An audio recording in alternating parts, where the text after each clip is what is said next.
Welcome to the Truth Uncompromised Show.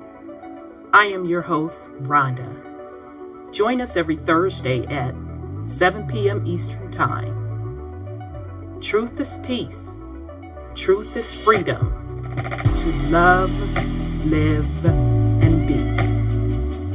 We are Truth Uncompromised.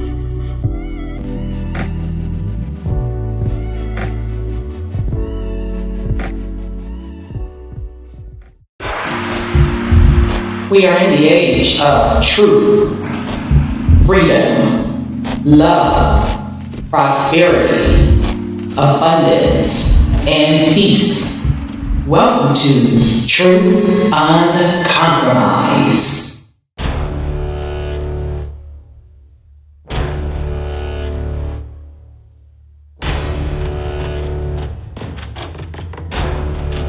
You have entered into a dimension of truth, where time does not exist and illusions are shattered. The journey of truth is intense. The journey of truth will set you free.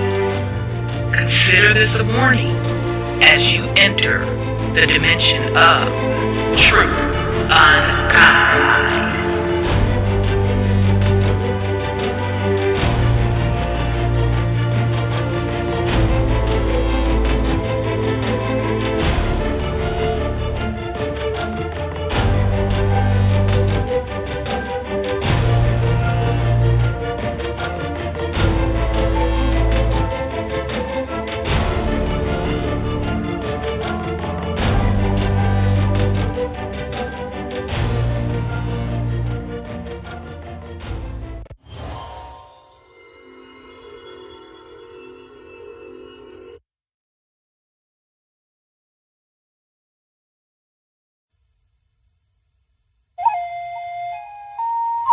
Still unamalgamated. Heartbeat, the sound of the bass drum. Come with your best shot, I'll take one. Rumble in the jungle, I'm a lion. Stand up for your Embassy Nation. For these generations, we the people lost but not forgotten. Tribal rivalry is the problem. One love, the key for what we locked in. Don't call me a doctor, but I will be your medicine man. We're all from the melting pot, so everybody in the crowd is a Native American. Like me, can't you see? The enemy is a L-I-E. One family tree we are. The truth is like smoking Joe, and so far the bigger they come, the harder they fall. Bring on the giant, I'm ready to brawl. No giving up, flowing in my veins. Like a champion, I feel that I will never surrender. Born with the soul of a warrior, I will remain a contender. Born with the soul of a warrior, I will.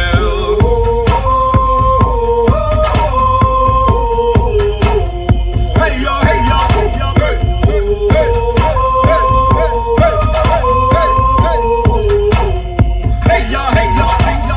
I rule my dominion. I'm part Asian, Indian, Dominican, back to Hindu, Dravidian, so Mexicano loco, man. Yes, Egyptian fits my description. Yes, I'm training hard for the mission. Yes, I'm a country boy from the south, and mama said knock you out. I'm in the ring like the bigger they come, the harder they fall.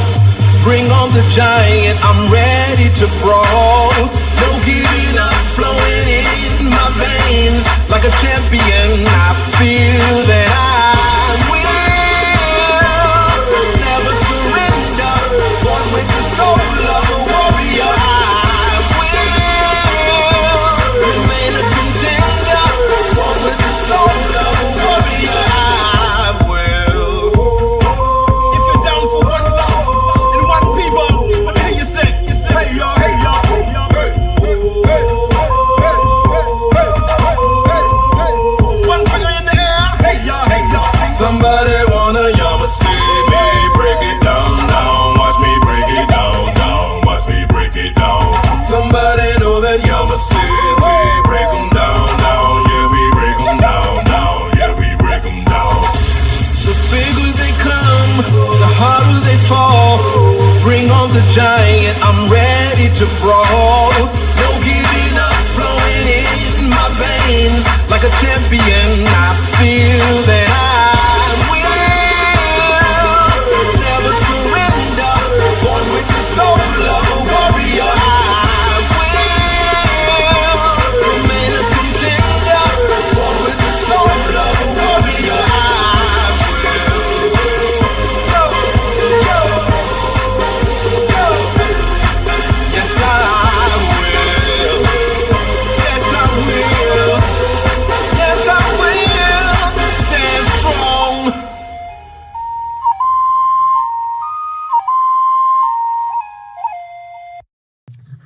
All right, family. Welcome to the Truth Uncompromised show. I am your host, Rhonda, and excuse me.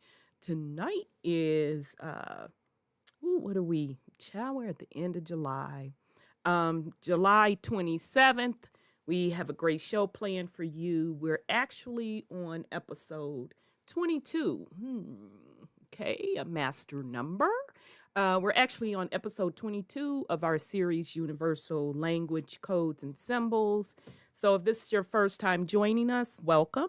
I highly encourage you to go back to the beginning of the series. The purpose of this series was to introduce those that were not familiar with metaphysics, which is really just a way of saying the true science of this particular realm. And now we're more on the spirituality side, really distinguishing between your authentic self, which is your soul, and what the ego really is. And then y'all know how we roll, those that rock with us regularly, and a whole bunch of other stuff. Okay, so welcome. So let's send a shout out to the YouTube family chat. Shout out to Nisi Poo. Shout out to Rochelle. Good to see you, sis. Shout out to Kimba. Shout out to Sis Sandra in the house. Shout out to Sis Alicia. Shout out to Sis Divinity. Shout out to Sis Stephanie. Shout out to El Sheba. And shout out to Know Thyself. And shout out to the YouTube family watching. All right, fam. So, child, we got a lot to discuss. So let me bring on Sis Sandra, and then we're going to get a crack. And let me turn on this recording because I be the main one with a little attitude. Recording in progress. If something jumps off. So let me bring on Sis Sandra, and we are going to get started. Think you're unmuted, sis. Good. Yeah, I was just welcome back to the computer. Peace and love, sis. I hear you fine. How are Peace you? and love to you. To Sis Rhonda and the panel, everybody, the family, Good. YouTube, everybody. I'm good. I'm great, I guess. Good. Did I'm it here. did it finally cool off by you all? Well, it's just about 100 and Oh my God. So that's a no. That's a no. you know, it's 102 right now. Mm. So, I mean, anything less than 111 and 110, I'm good. Yeah, I guess that's an improvement, and I'm kind of chuckling because we're under a heat advisory here, and They said it's coming your way. They said it's yeah, going your way. yeah, it's here now. It's started yesterday, but this the messed up part about it. So like right now it's 91 degrees, but That's with good. you factor in the humidity and stuff, they're like it's close to 99. So, I just been in and out. And I'm telling you, y'all, having those back-to-back trips to Texas and in that heat. You got used to it? Yeah, this is nothing. I'm like, Yeah, you got used to it. This ain't really hot. So, You- everybody else complaining, and I'm like, baby, this ain't Well, nothing. you can fry an egg on the ground in Texas, okay? Yeah, they 'Cause showed a picture. Was that Texas or somewhere else? Child, somebody had baked some bread in their mailbox. I said, I can't. You can possibly do that, yeah, because you could see the heat, radiating, Ooh, off it's the ground. God, it I was. haven't It been was there in a hot. long time, but I remember that heat. Yeah, it was hot, and I hadn't been in the South summer like that, the dead in the summer, for quite some years, and so my body it's not acclimated anymore, and I'm like, oh my God, I'm about to die. Don't touch me. Don't say nothing. And somebody's like, let's go to Turkey Leg Hut. I said, damn, a turkey leg hut. I'm finna vomit. don't want shit to eat. I just want water, Gatorade. Leave me the hell alone. Your So, sweat is sweating. oh my God. Yeah. But yeah, so there I'm kind of chuckling because now they're like, oh, heat advisory, cooling stations. And I'm just sitting like, that ain't shit. Now, mind you, I still don't mess around because got my air on. Although you see me with a light jacket on. That's all right, mind your business. Still got to keep it a certain temp in my home. But yeah, so, well, I'm glad you all are getting a little relief. Hopefully, Yes, it breaks it's a little really, better. they call it now, instead of climate change, they're calling it the boiling. Now it's time for the boiling. That's the UN or whatever they call that thing. And I said, child, ever since I've been on this planet, it's been hot in the summertime. I have Right. never Right. known Even a growing up, summertime it was without heat. exactly. Even growing up, it was hot. So I'm like, what's the difference is I think it's the level of radiation. Maybe UV. Yeah, because I had a like this little lantern sitting on the front porch, and I just noticed today that the sun then faded it. I'm like, Oh yeah, I guess that. damn it. So yeah, that part. So, but yeah, I'm with you. But I think it's really the UV that's really killing Yeah, us. I really think that they exaggerate because they want people to go along with their program of, cutting your gas, cutting your hot water heaters, cutting your cars. And when they do all that, you're gonna pay for it True. because they're gonna charge you $200 a year to have an electric car. In Which addition to buying the thing. and the thing that gets me, the grid can't handle it. I know it. But what do But we you know? I'm like, but you whatever. know what? They can only rule at the consent of the governed. So if you consent to their mess, they True. can do it. So Absolutely. so that's all it is. Absolutely. Well, you have any go ahead on with the fuckery, sis? Oh, I do. I'm trying to see. I'm trying to see what you're gonna start with, but go ahead. Well, I'm gonna start with that banking, the DEI, diversity and equality and inclusion mess. What So about it? this guy, Nigel Farage, he's in Britain, and he's a businessman, and he's part of the government over there. They closed his banks down, his banking accounts, because Okay. their letter to him is that he doesn't meet their standards of the DEI, diversity, equality, inclusions. So, I said, this what? was over in Britain. Yeah. Mm. I was saying, you kidding me or what? So that would bring in the Bitcoin and the currency they're going to launch in August. The 22nd, they're going to have an announcement because they're dropping the dollar. China, Russia, India, and some other countries have gotten together, and Africa too, I think, gotten together and decided they want to have another type of currency that is backed by gold. So they're rescinding the dollars. They're going to make their announcement. It's the demi something. I forget what it was, but it's coming, and they're gonna make it I guess a global announcement of what the main super currency they call it. I think you call it super currency is going to be. But the United States has fallen off the cliff. And The dollar. The Fed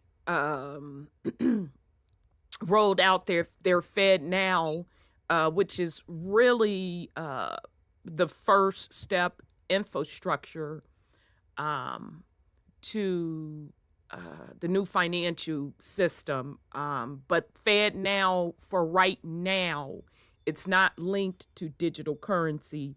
It's just the ability to have instantaneous payments. Okay, so But gone are the days where you can write a check and 7 days floated. I know some of you millennials and definitely the Z's. Yeah, that's how it you would do back in the day. And, yeah, or they catch post a date check your on little you. yeah, Yeah, post post date it. your check. Remember, you used to hate getting checks from somebody, and they'd be like, "I'ma post date this." You're like, "Oh shit." So gone are those days. Although those days were kind of gone anyway. But so now it's going to be like instantaneous payments. Well, I guess that's why they Mhm. saying don't to use checks. It's not safe anymore to use checks, because they've been saying that lately.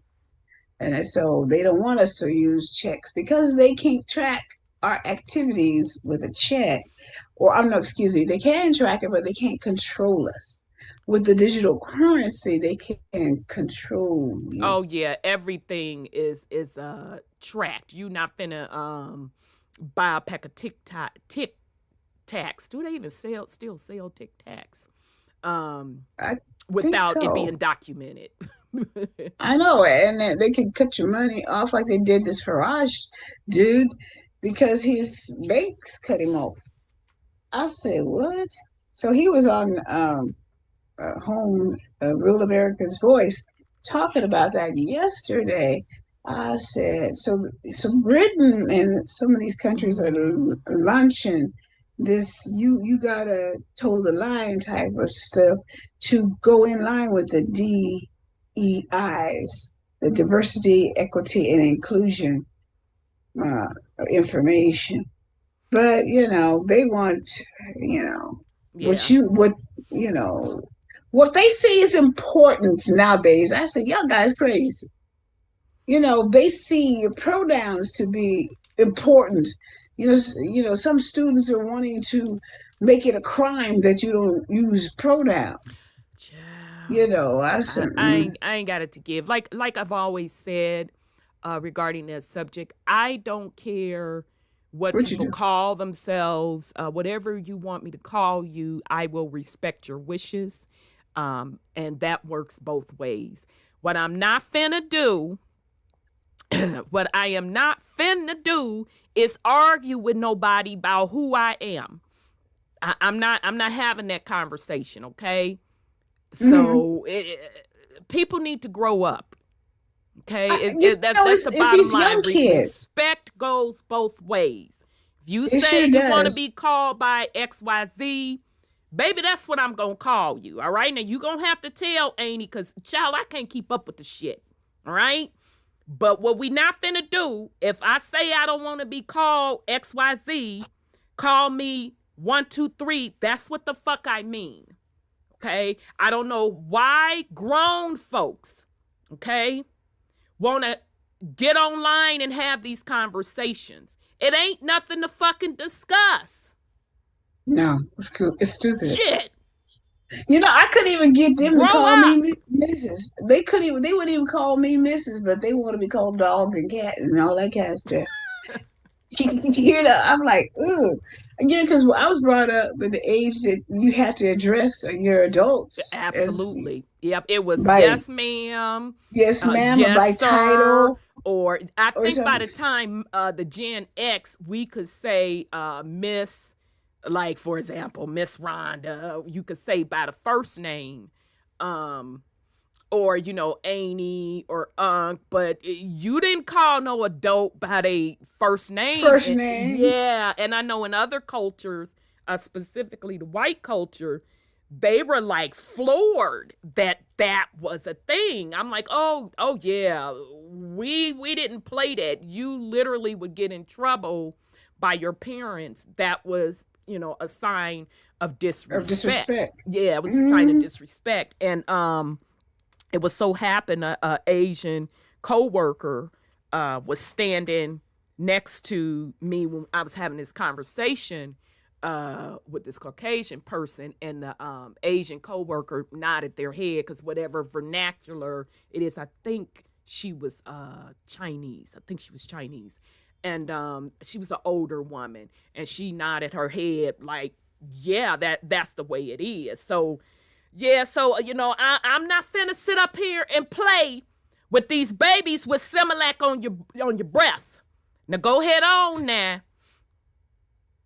Yeah, well, I'm not finna argue with babies. Go on with it now. And I'm definitely not finna argue with, somebody in my age group, because I'm going to tell you to go sit your old ass down and stop with the confusion.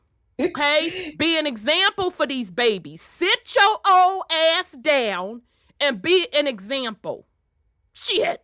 I'm sorry. Go ahead, Sis Sandra. But since they wouldn't respect us, I said, I finally got used to them calling me by my name. I said, "Oh, Lord, that's not acceptable." I know it's not, but they wouldn't do it. But they want to push. They want to push theirs now. I don't care what they want. Like I said, go on with that Similac on your breath with that bull mess. Okay, I'm not having it. Shit. Yeah, I know. It's like, okay, and didn't want to make it a crime. Okay. Okay then. Well, it's gonna be a lot of motherfuckers locked up. It's gonna be a whole lot. I think together. Shit. Go on ahead and put some shit on my books. I do like my little iced coffee. This, that, and the third, 4, 5, and 6. It's gonna be a lot of us old heads locked up. What you in here for? I slapped the hell out of a younger with this bullshit, baby. I don't know what they was talking about. So I'm not thinking about that shit they talking. Shit. I'm really not. Well, I don't know. To me, I'm gonna change to another subject. But to me, that a person past 18 should be more responsible for themselves.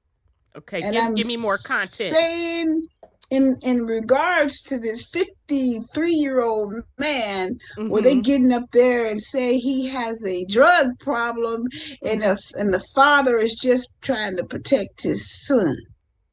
And I'm thinking, wait a minute, who had the drug problem? The 18-year-old or the 53-year-old? The 53-year-old has the drug problem. I'm talking about the Biden situation. Child, I was waiting for you, child. I'm minding my business, and flash across the screen is him. Yeah. And I'm like, I'm so sick of dude. Let me tell you something. Biden's son is a hot motherfucking mess, y'all. He ain't done nothing but sling dick, smoke crack, and money launder. And he's a degenerate. He's a degenerate. And yeah, so, he is. And then these people are trying to defend them. He has a problem. And his daddy's just loving his son. That's why he covering up for him. No. When they pass 18 and they haven't learned the lesson by then, they're going to learn the lesson the hard way on themselves. Because it's time to let a person grow up. And so there's McCausel, whatever it is. She's talking about, I don't understand why they're going after him like that. Biden's just dad's trying to, learn, love his son. That's all it is to it. He will protect him and all this kind of. No, if my son go out there at 53 and do something like he did, he's 53 years on his own because he knows better. And so why with these people? But wasn't Biden the one that was tough on crime, or am I lying on him? 3 strikes. Okay, because see, I don't want to lie on nobody. So your son has a drug problem. Child, if they don't get on my face with the foolishness. Now, the funny part is the little press secretary, black woman. So somebody asked her, will Biden pardon his son? She almost dropped all of the professionalism. I was rolling because I saw that black woman come out of her. She leaned her head to the side. No. I was like, sis, get it back together because I know you wanted to start going in because I know you want to say, hell no. But she said he's a private citizen, and it doesn't reflect on his father. But his father was getting his ends, they say. It do reflect on his father. Yeah, it does. His degenerate son had every opportunity allowed it to him, and he used that to sling dick and be a crackhead. So it does reflect on his father. Same said father that was locking up black and brown for the same said problems. So get the fuck out of here with that. It does reflect on his father. Shit. It was so tough on people. And he was so tough on people. That law he made is that if you stole money and you got put in jail and you got another strike on stealing, if you stole a piece of gum, the next time you go away for life. So that I said, what? You can't walk out with a piece of gum by mistake or anything because you had 2 strikes. And so that would be your 3 strikes and it would be life in prison. Yeah, they better go on with the foolishness and get up out of my face. So, but when his seed do that kind of stuff, and then Makaso, the lady's name I think is whatever her name, and they don't even want to recognize the illegitimate granddaughter. I know that. I know his ass got baby mamas hiding. I knew it. Child. And Biden won't even acknowledge the child. The baby's only about 2 or 4 or something like that. It ain't the baby's fault that she was born. It ain't the baby's fault that she got these 2 parents. It ain't the baby's fault that she's in this family. But they won't even allow her to wear their name. And I want to tell you something. If I had their name now, I'd have to go and ask the judge to change exactly. So they probably doing the baby a favor. They doing the baby a favor. But that was I think that it was a settlement of the child support. I think it's $5,000 a month, and she can't wear his name. I said, who wants somebody who does crack and say that's my daddy? She gonna be more ashamed of him than he is of her. The son been cutting up, from my understanding. He's been cutting up for quite some time. So I'm sorry. Go ahead. They're talking about impeachment of his daddy because he's been the guy out there making the deals, slinging the stuff around the world, and he was making the deals with countries for protection. Romania, Ukraine, China, where else? There's some other one, another country. And he's been, strong arming them. Quid pro quo. Right. And if I pronounced it right. Yeah. And old Pops is getting the cutback. So if you want a good, righteous child, then be a good, righteous example. Yeah, that's true. That's so true. I'm gonna have to say allegedly, and this is my opinion. Right, but right. If you're not doing your job, not to put your son out there fleecing folk, allegedly, right, then you shouldn't talk about his habit, because children learn from what they see and not what you say. It's a waste of time to tell your child to be good when he sees you doing bad. Right. And so, I'm sorry, I didn't interrupt. No, go ahead. I'm good. I guess my only thing is because, some children, they're going to do what they want to do. Oh, they're going to do what they want to do, regardless yeah. of background. But my only issue is you can't sit up and be locking up everybody else's babies and yours is out there doing the same thing. See, that's the issue that I be having with these folks, okay? I know it. Because, Clinton, he didn't have a child like Privilege. that, but Clinton's brother was a cokehead, and so I guess that's kind of different in Clinton's little defense. His whole ass. Yeah, he's not no rich brother. So I He's not leave Clinton alone for now. But speaking of Clinton, oh boy. Speaking of Clinton, now I heard yesterday he had a chef that died by drowning. I heard that was Obama though, or was that Obama and Clinton's chef? I'm saying it's Ann. It's an Ann. Child. I said, how convenient. What he done seen? Mm-hmm. Allegedly and supposedly. Well, allegedly and supposedly, a melanated man got on a paddleboard in the middle of the night, and he can't really swim well. I said, Well, I believe that like a hole in the head. I'm sorry for the loss of his family. That's messed up. I know. And then they said, I thought everybody gonna say, "Oh, it's an accident." That ain't what they're saying. They said, they need to check into that murder. I'll be like, yeah, because when we are afraid of water, we're not going out in the water in the middle of the night. Right, at night. Yeah, and you can't swim hardly anyway. And you're going to be on the paddleboard so you can't even see if the sharks are out there. Would he transition in the ocean or the lake?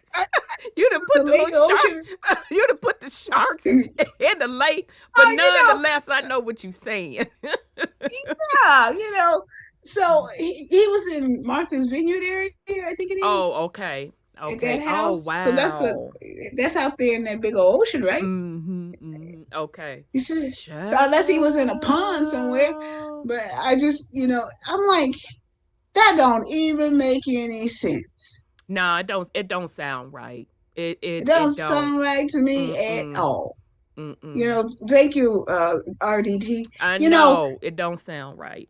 Because we are water phobic, most of us.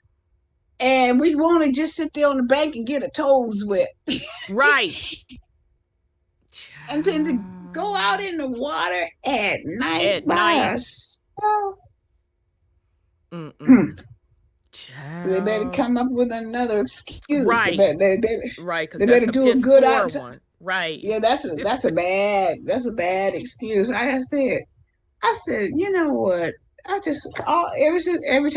since I heard that, I said, they lying. They gotta be lying on that. That boy must. Oh, I'm sorry. Go ahead, sis. He must have heard, because he's a chef. So they may have walked through the room to serve the food, and they were talking. I'm gonna be quiet because I'm like, I don't know what he done seen. Yeah, you know what I mean. Right. So I'm gonna go on and be nice. Well, they ain't being nice anymore to Michael. I mean, Michelle. You hear what I said? I heard you, child. they coming out with it, okay? Child. And they had people were laughing. I said, "Woo, you guys is talking now," because it's already been out there.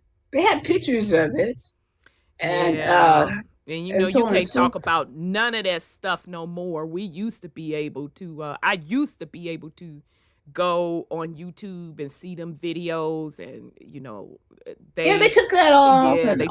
Yeah, they took it all the down. ritual stuff they be showing. Yeah, so those that know, okay?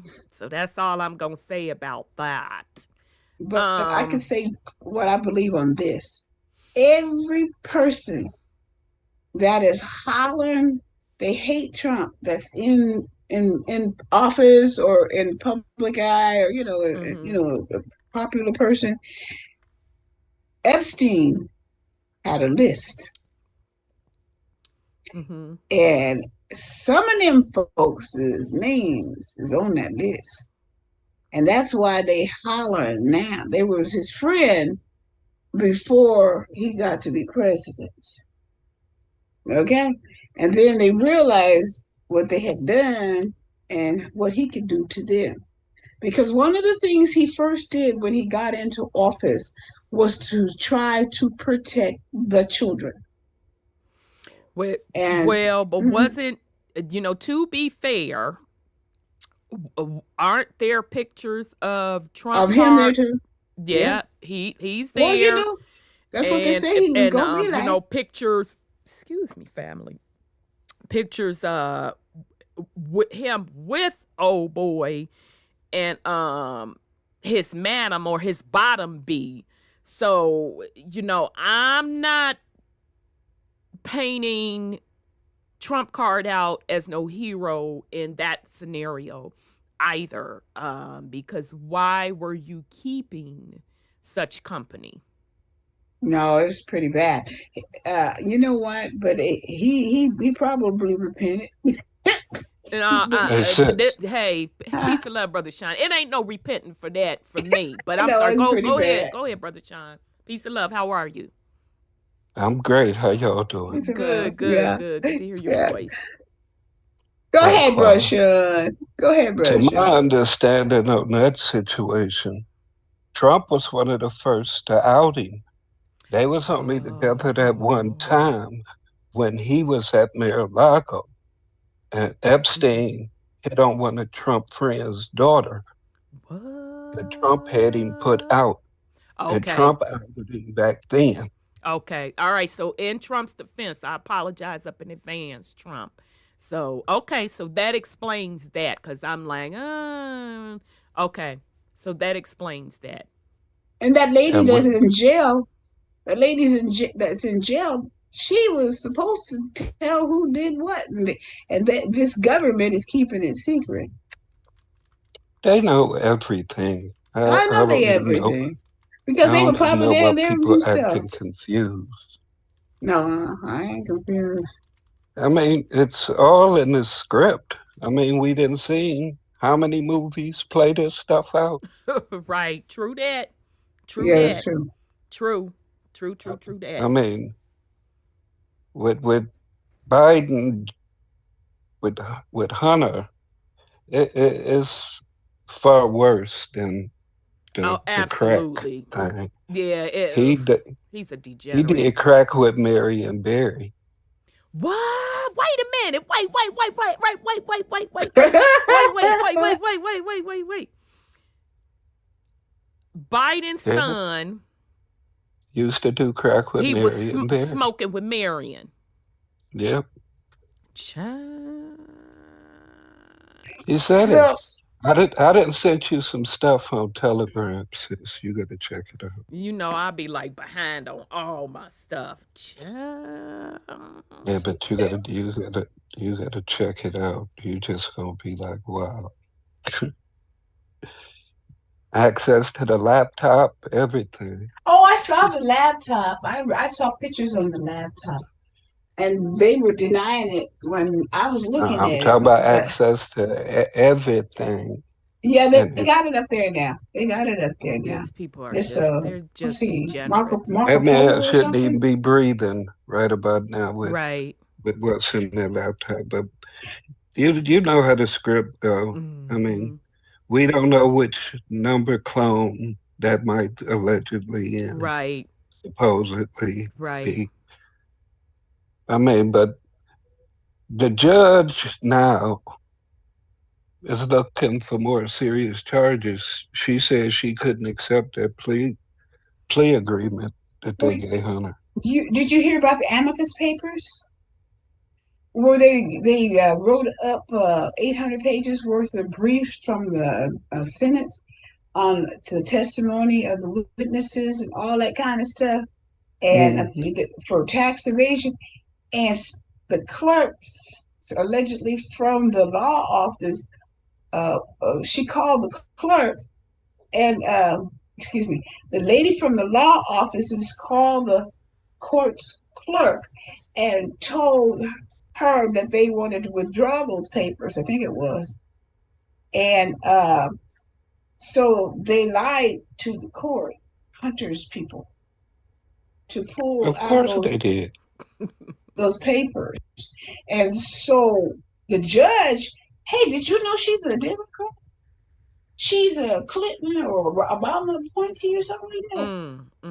Yeah, and that was really, really interesting. I said, Lord, is the planet getting back to normal or what?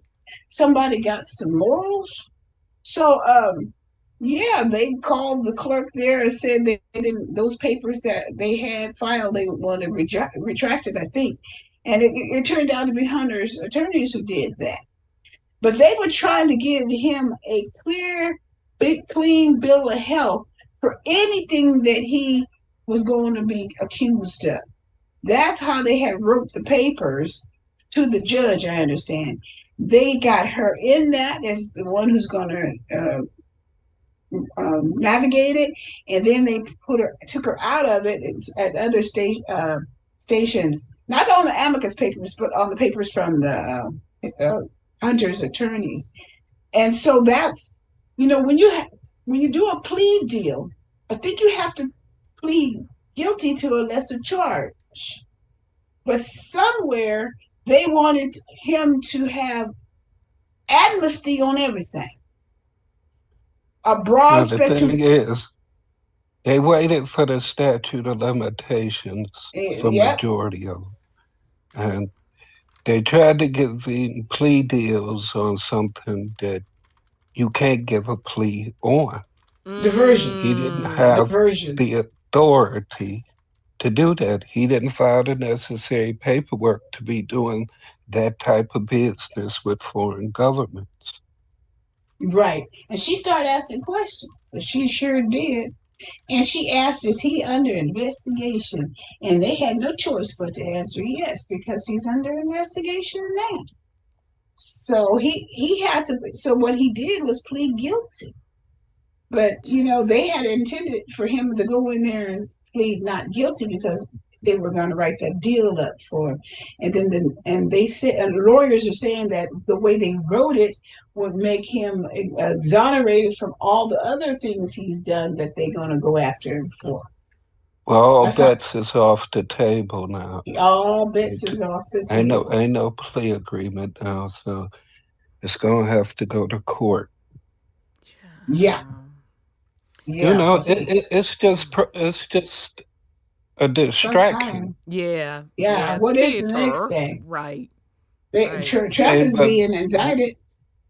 What you should learn from this, though, especially if you want to play the paperwork game, depending upon who you in bed with, it don't matter if you dot your I's, cross your T's, cite the Constitution, be 100% right as far as paperwork go. If you ain't got the people in place, it don't matter. Right. They could just bump you off with whatever the fuck they feel like doing. They could just do. Mm-hmm. And they showing you that. They don't care what title you got.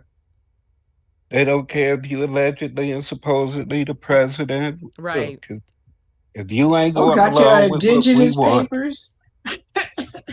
Right. Look, they care more about who is their corporate president than they do about indigenous papers. Absolutely. That's right.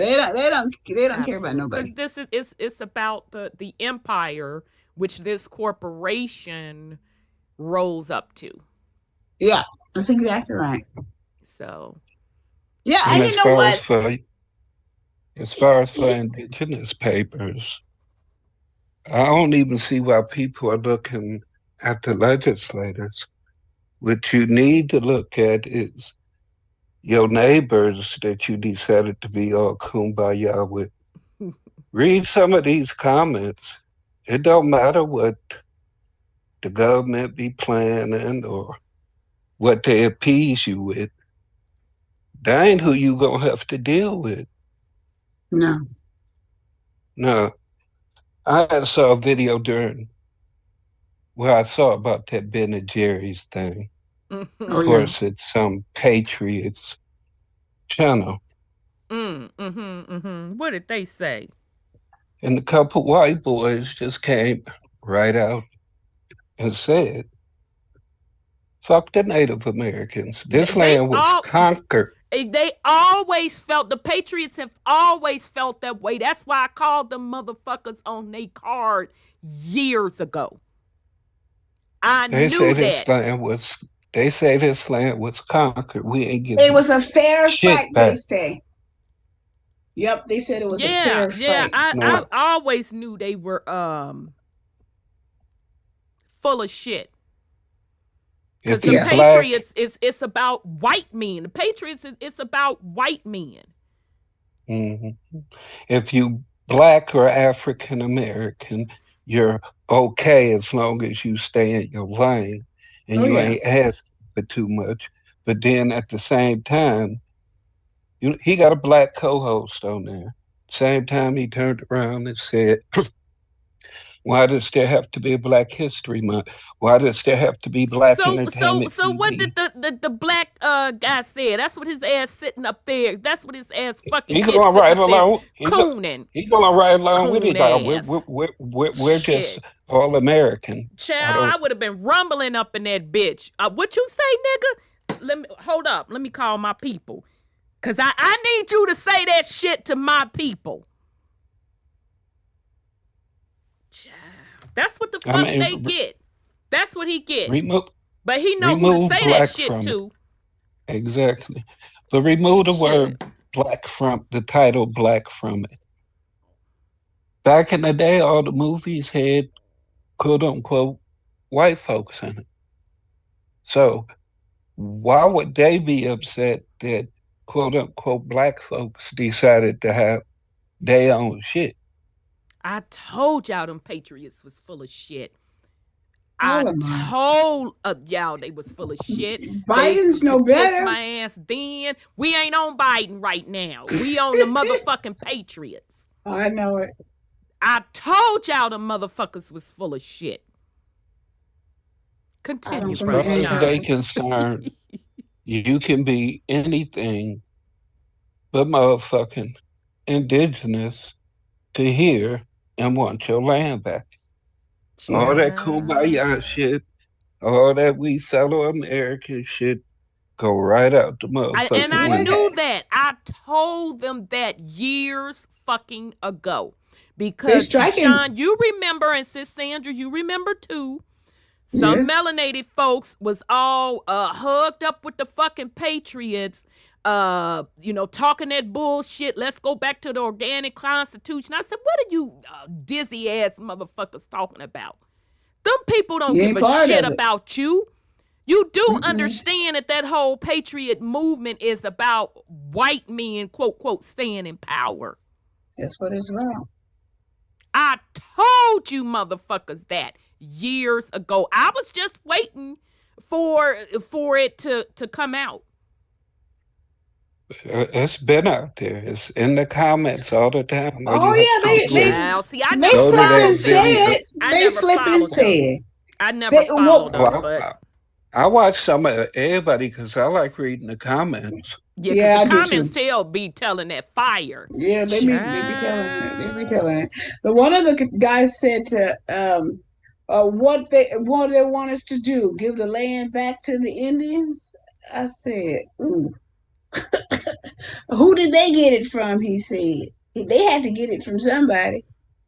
I said, okay. I don't listen to that bullshit because people sit up on this internet and talk all of that shit, but they're not about that life. That's the bottom line. They're not about that life. And I'm sick of other people. And I guess it's none of my business. Do what the fuck you want to do. As an observer, let me correct that. I just see people keep jumping on different bandwagons because you don't have, or they don't have any fucking originality, their own set of a moral value compass. So they constantly have to jump on somebody else's bandwagon. No critical thinking, no type of research. You just following to be fucking following. So I don't feel sorry for him. Because to me, for that man, melanated man, to sit up there, you might as well let him have called you a nigga. Because to me, that's what it sounded like he was saying. And you sitting your stupid ass up there agreeing. Well, he probably don't know nothing about being Indian. That doesn't matter. The fact that they have a problem with anyone that's not putting white men on a pedestal, I have a fucking problem with that. Who the fuck is you? I have a problem with that. So I don't fucking feel sorry. Like I said, he might as well have called him a nigga. Because anytime you tell me what my particular heritage, just based on skin color, you can even take the Indian out of it. You could take that totally out of it. Indian, Black, European, African American, take that out. Let's just do purely skin color. You gonna tell me what I should or should not do? Oh no, motherfucker, I'm finna cuss you clean plumb the fuck out. You don't have that right to tell me a motherfucking thing. If I want to say we holding a national motherfucking fish fry on Friday, whore, that's what the fuck we gonna do. How's that your white business? That's not your white business. I'm not at your picnic talking about your nasty ass potato salad and that undercooked ass, under seasoning, non-seasoning ass meat.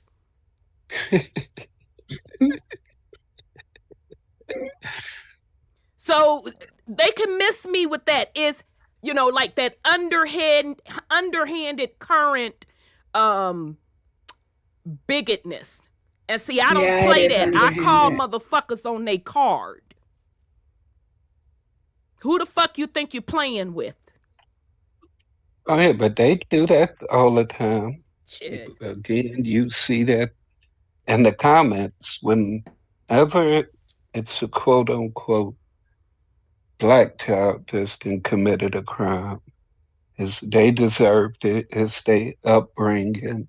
That's the environment, the culture they was brought up in, where their parents. But then you go look at a video where a quote unquote white child has committed the same type of crime. And they have all type of clinical. Yeah, that's why I put them on blast. Because I put Ohio on blast. Because now Ohio is, one of the top states for meth and Oxycontin and all of that. And it's really, really prevalent in the white communities. And so now they want to offer all these programs. So, I sat back with my tea and said, where was these fucking programs during the 90s? Mm-hmm. And 80s. Yeah, okay, and 80s. You was locking up Black and brown then. Yeah. So, and this isn't about, Black versus white. I'm elevated. I'm beyond that. It's about hypocrisy. Nobody gets a fucking pass. If it's good enough for the Black and brown to be locked up, it's good enough for the white to be locked up. Yes, that's now, true. To be fair, there are white people that's sick of this white privilege shit. We're over it. It's like a caste system. So again, I don't feel bad for the melanated people that were following that patriot shit. If you're that fucking dumb and you didn't see they were racist assholes, you get what you get. And it's a sad state of affairs when you have a man sitting on a panel of white men. They might as well have called you a nigger. You have no balls. You just sitting up there getting along to get along. But I guarantee you the motherfuckers know who to say it to. I guarantee you that. Yeah, that's true. So before we go on, shout out to Marvin in the chat. He just put me up on game. I do want to share this. Regulations for the crypto industry passed. A bill just passed. Let me but you know what do I know? I just been telling y'all this shit for years. Okay, I told y'all it was coming. So this was late yesterday. So let me just share this with the fam real quick. And then we're going to get on to other topics because I do want to discuss something. I know y'all going to be like, y'all going to want to discuss it. Come on, Rhonda, where is it at? Yeah, that Patriot shit pissed me off. And he going to sit up there and let them talk that. Baby, when I finish with them, I know you not. What fucking business of it is yours? Shit. All right. Okay, so this is crypto bill passes. Congressional Committee in victory for industry. So I guess it passed yesterday.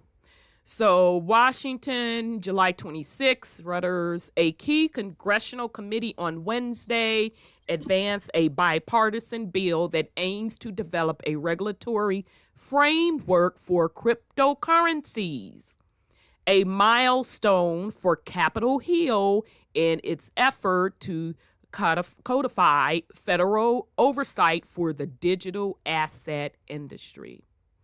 The crypto industry has been in the regulatory crosshairs since investors were burned last year by sudden collapse of Celsius Network, Voyager Digital, and FTX.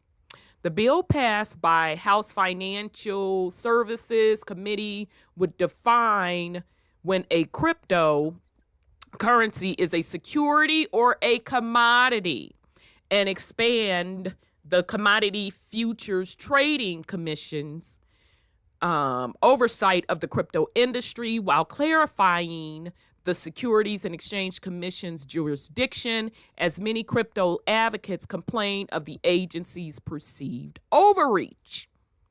A handful of Democrats, including Representative Jim Himes and Richie Torres, joined committee Republicans in voting for the bill.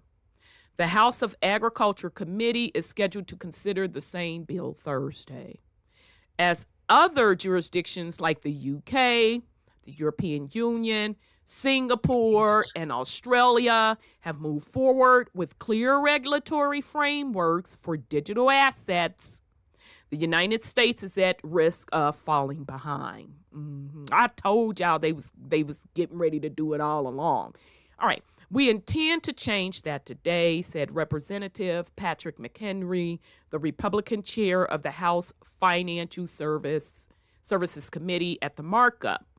The markup, where legislation is debated and brought to a vote, paving the way for a full vote by the House of Representatives, is the first time a crypto regulatory bill was put to a vote in Congress, a victory for crypto lobbyists who have pushed lawmakers to provide regulatory clarity for the industry. Obviously, we had some important decisions come from the courts in the past, but this is by far the most significant legislative move that we've had.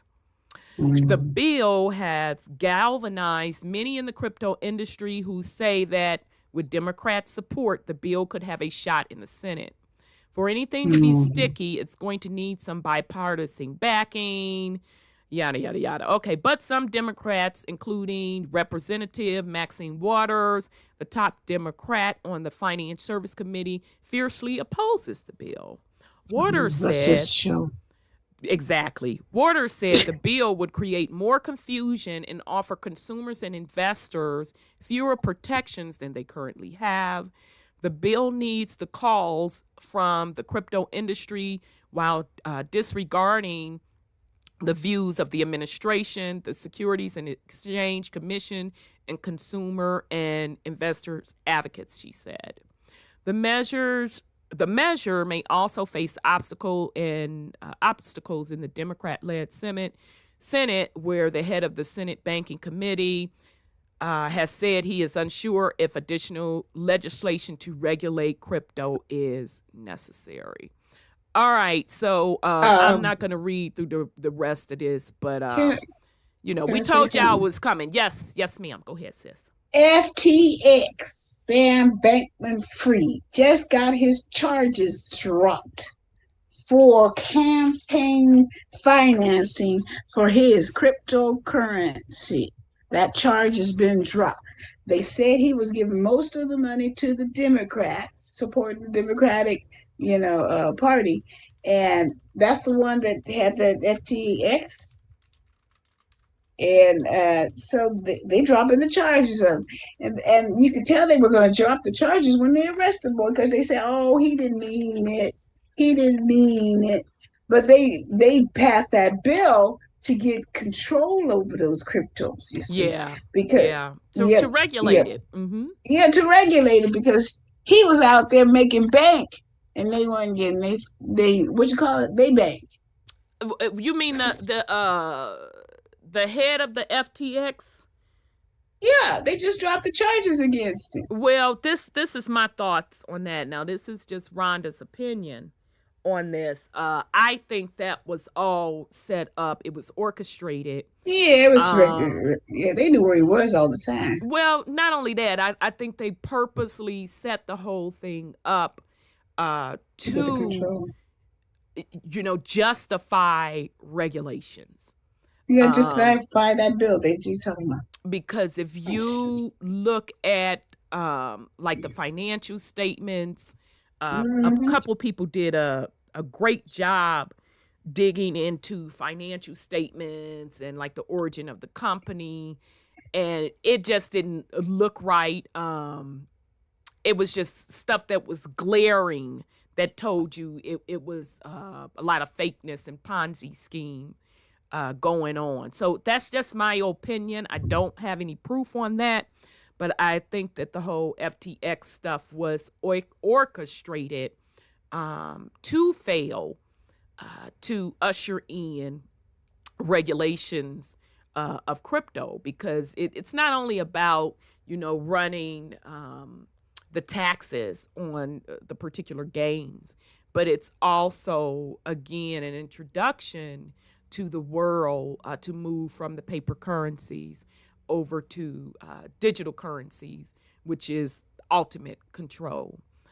So, thank you for that information. I truly, truly appreciate that, Brother Marvin, because I didn't even see it. Yes, sir.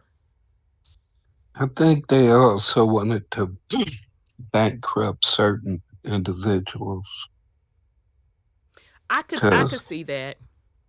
If they letting him off, if they dropping the charges, that still ain't getting the people back their money. Right, that money is gone. Money in it. Yeah. So that just further shows you that this is a wicked ass game they playing that actually doesn't have any rules. No. Depending upon which side of the bird you wanna hang on. Right. that determines the privileges. Right. That you get. Right. But it's still all the same goddamn motherfuckers. Agreed. So to keep giving so much energy to this bullshit We know the script backwards and forwards. Then talked about it. Talked about shit years before it happened. Exactly. And still ain't got no plan of our own working. So caught up into everything that they doing and saying. But ain't doing shit. Right. And a goddamn thing that people saying, find it on the internet.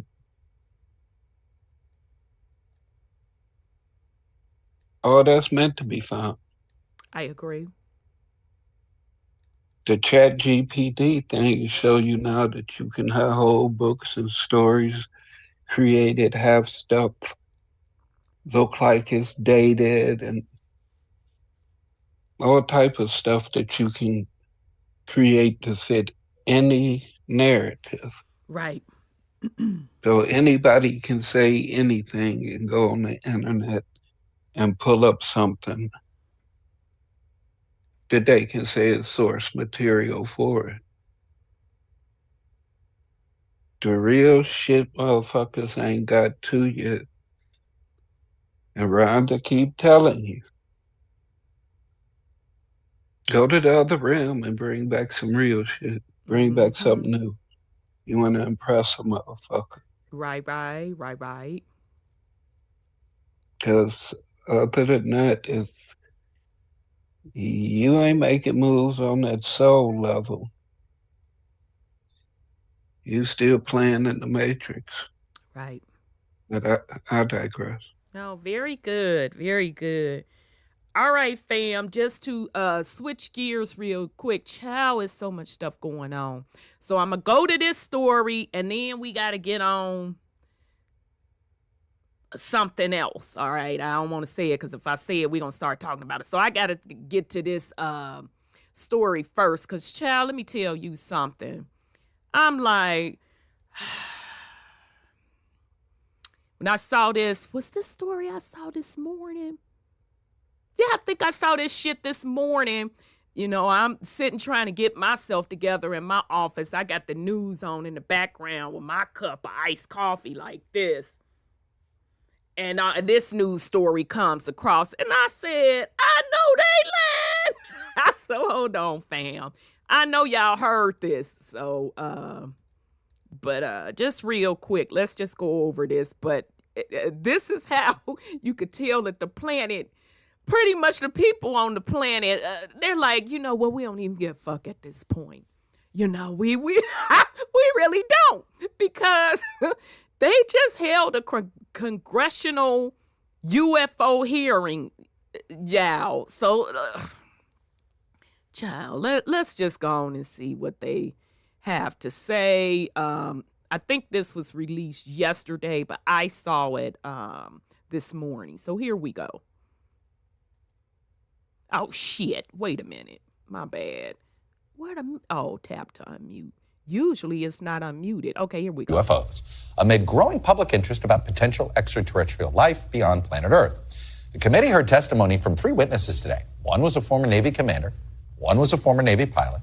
Both of them claim to have seen UAPs, as well as a former intelligence officer who goes a step further, and he alleged that the government is concealing a, quote, multi-decade crash of a UAP and a retrieval program. Take a listen to more of what this person had to say. If you believe we have crashed craft, stated earlier, do we have the bodies of the pilots who piloted this craft? As I've stated publicly already in my News Nation interview, biologics came with some of these recoveries. Were they, I guess, human or non-human biologics? Non-human, and that was the assessment of people with direct knowledge on the program I talked to that are currently still on the program. Non-human biologics, aka alien. For its part, the Pentagon rejected those claims, saying it does not currently have, nor in the past had, any extraterrestrial materials. The hearing comes as more lawmakers are calling for increased transparency surrounding UAPs and their potential threat to national security. And both NASA and government officials have said there is no credible evidence of extraterrestrial activity here on Earth. Our congressional correspondent, Julie Sirkin, has more on today's hearing. So, Julie, look, I remind people, you testified before a congressional committee. You're under oath on this front. Where does this investigation go next? Look, this is one person's sworn testimony, but it is hearsay. I don't think he said he was there.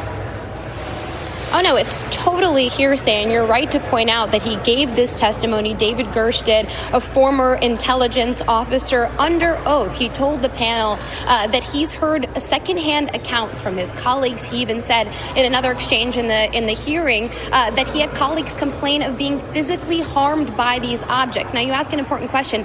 Where does this go from here? Well, this is not over, because I was talking to one member on the panel, a Democrat, who actually said that he wants to hear from Gersh in a closed-door settings. He wants him to come back and say much of what he told them, much of what he hinted out in a closed-door setting. Gersh multiple times had said that there's a lot of things he can't reveal to the committee, but he did accuse, essentially, the government of not being transparent or forthcoming enough about it. And look, no matter what you believe, whether this is a balloon, an alien, a plane, or a bird, this is a significant moment in which, for the first time after last year's hearing, we heard from Pentagon officials, but for the first time we're hearing from a witness, from a whistleblower here, who says that he has heard of different accounts that the government may be hiding what they actually know about these extraterrestrial aliens, as he called them, or whatever the heck it is flying out in the sky, Chuck.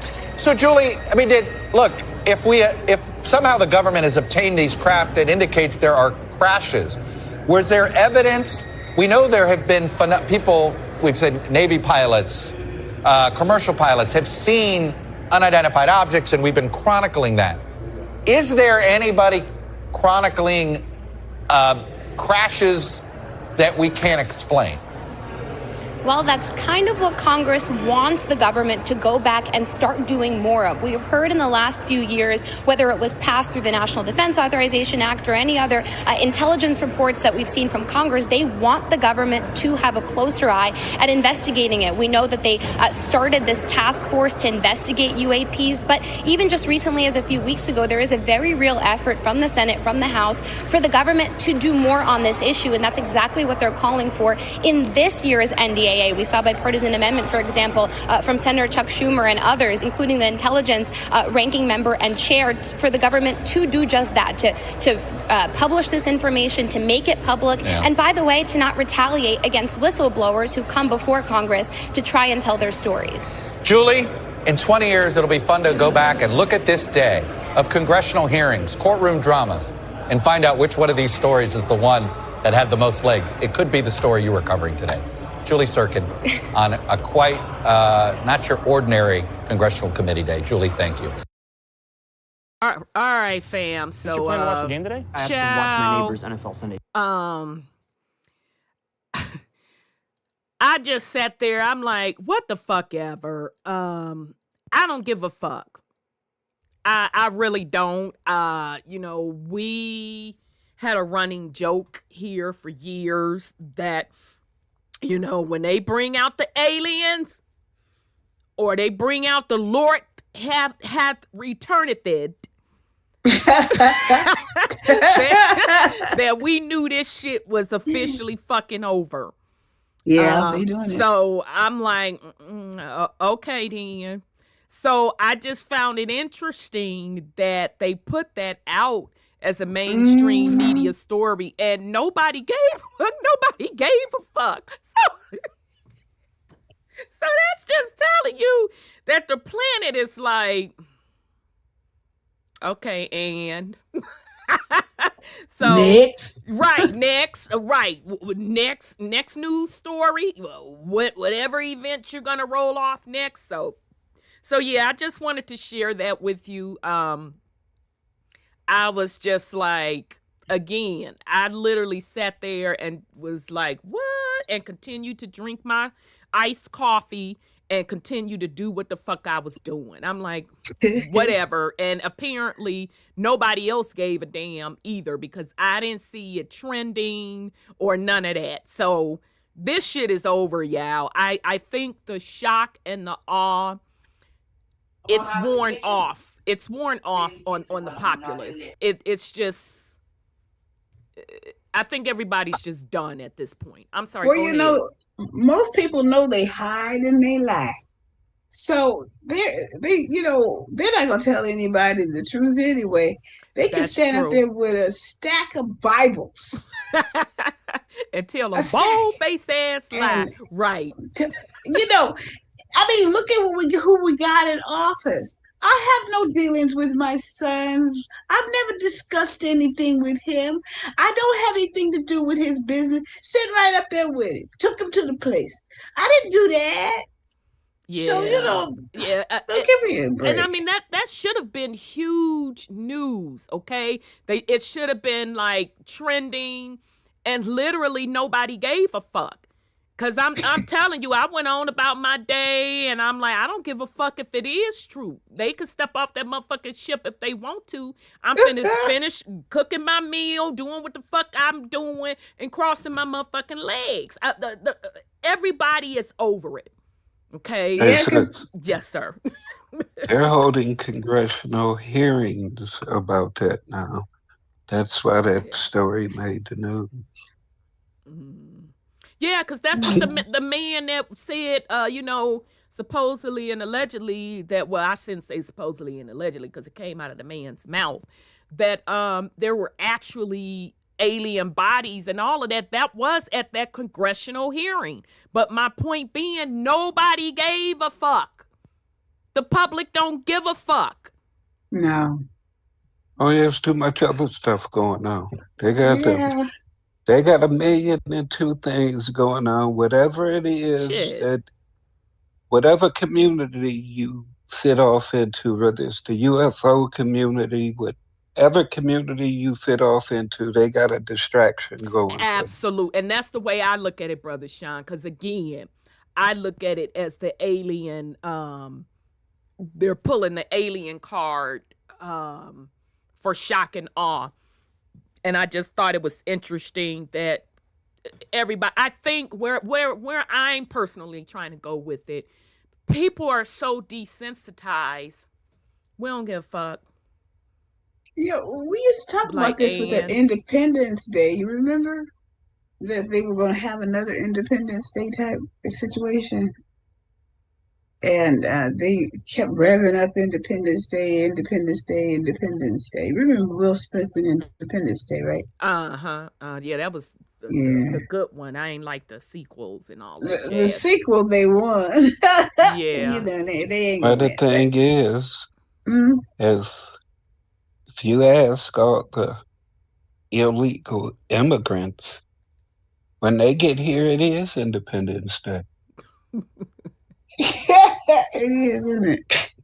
Well, they so crazy when it comes down to that stuff. They just ain't say who it was Independence Day for. Yeah. So, again, Alicia says, they say the alien invasion is supposed to pop off in August. We gonna see. Child, that's when the currency gonna change too.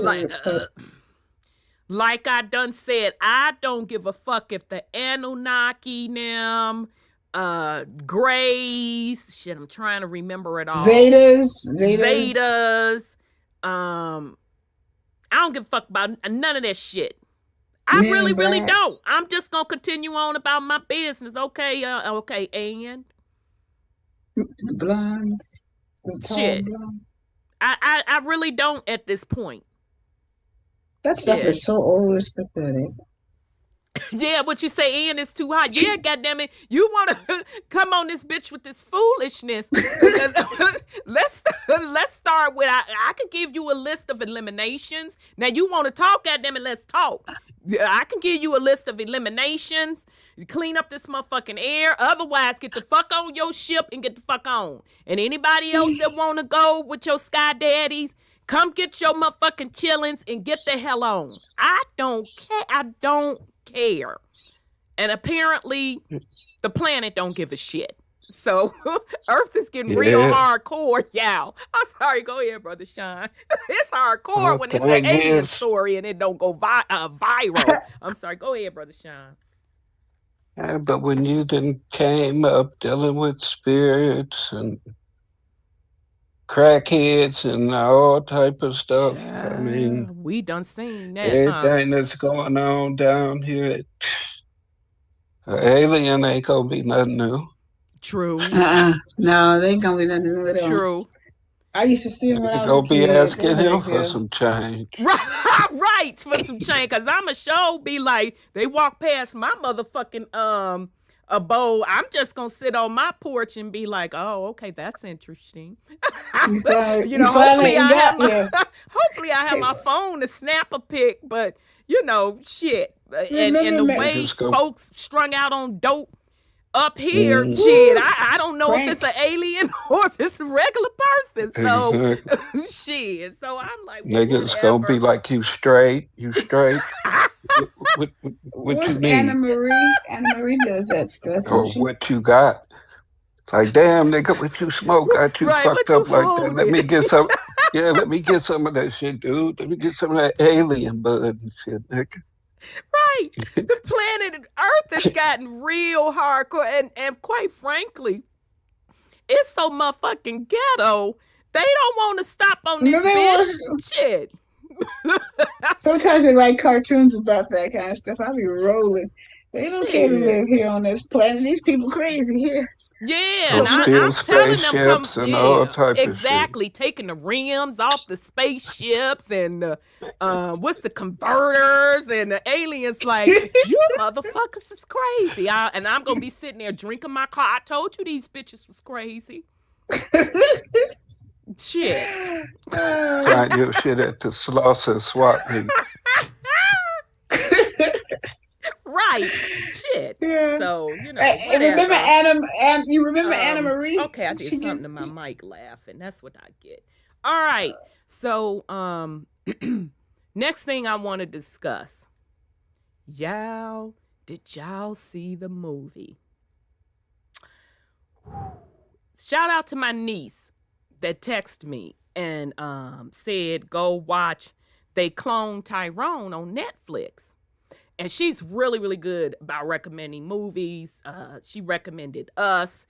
And I was like, so when she recommends something, I go head on and jump on it. I don't know what happened to this damn mic. Okay. It's this headset. I'm so tired of buying new headsets. I don't know what to do. Yeah, they don't work very well, do they? Yeah, and I spent a little change on this. They just don't. They don't have all the features they say they have, all kinds of stuff. Yeah. So I watched it. They Cloned Tyrone. So this is spoiler alert. So if you haven't seen it and you plan on seeing it, and you don't want spoiler alert, you can walk out the room, whatever the case may be, or fast forward. So that particular movie, it was so good, I literally watched it twice, and I'm going to watch it again this weekend because to me, it's an instant classic, and it was a mixture of, definitely you got the feel of a black exploitation off the riff.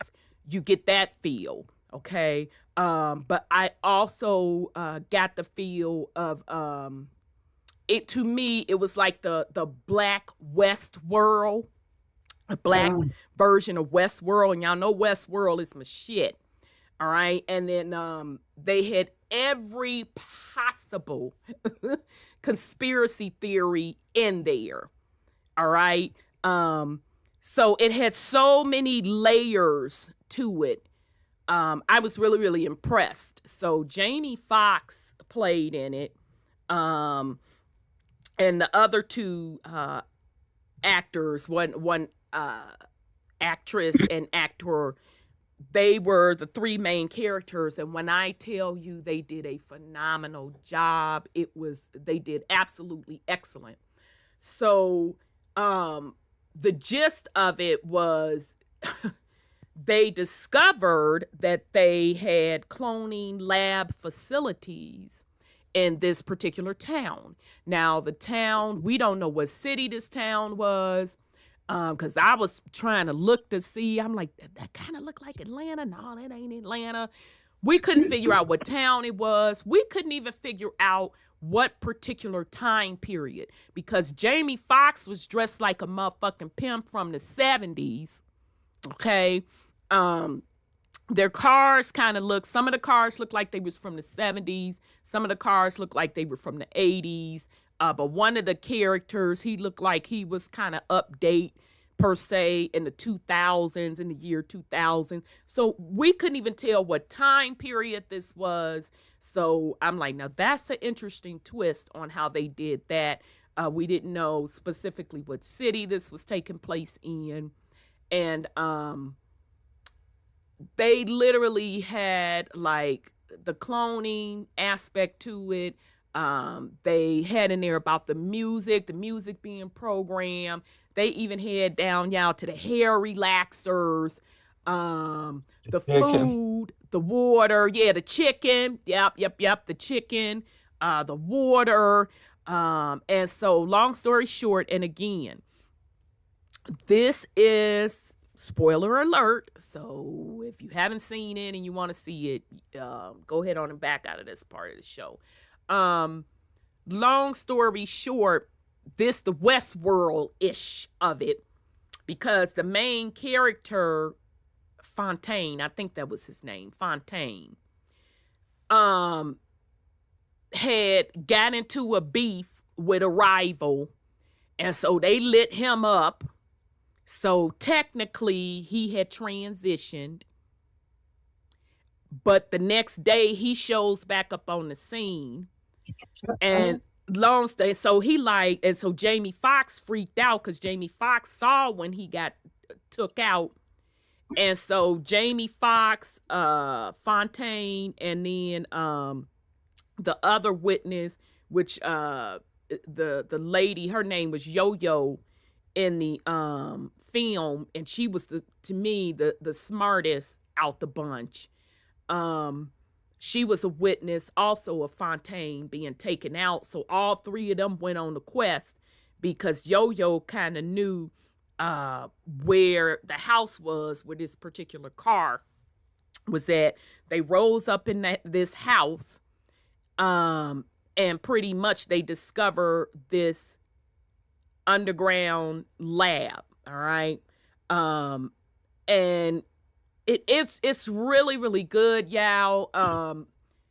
It gets towards the end, and pretty much the ending messed me all the way up, because at the end of it, the quote neighborhood came together. So the dope boys, the pimps, the ladies of the night, everybody came together and was like, nah, we finna take these mofos out, because they had people in this underground facility. People were coming up missing, and they were experimenting on them. So you had that aspect of it, okay? They were experimenting on them, and they saw different copies of people in the neighborhood.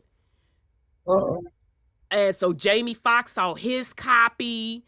Fontaine had been seeing his copy. I think Yo-Yo was the only one of the three characters that didn't have a clone, but they had kidnapped her and were trying to break her down. I don't know if they were trying to do mind control on her, whatever the case may be. So that's what made Jamie Foxx and Fontaine and them. Plus, they wanted to go free the rest of the people.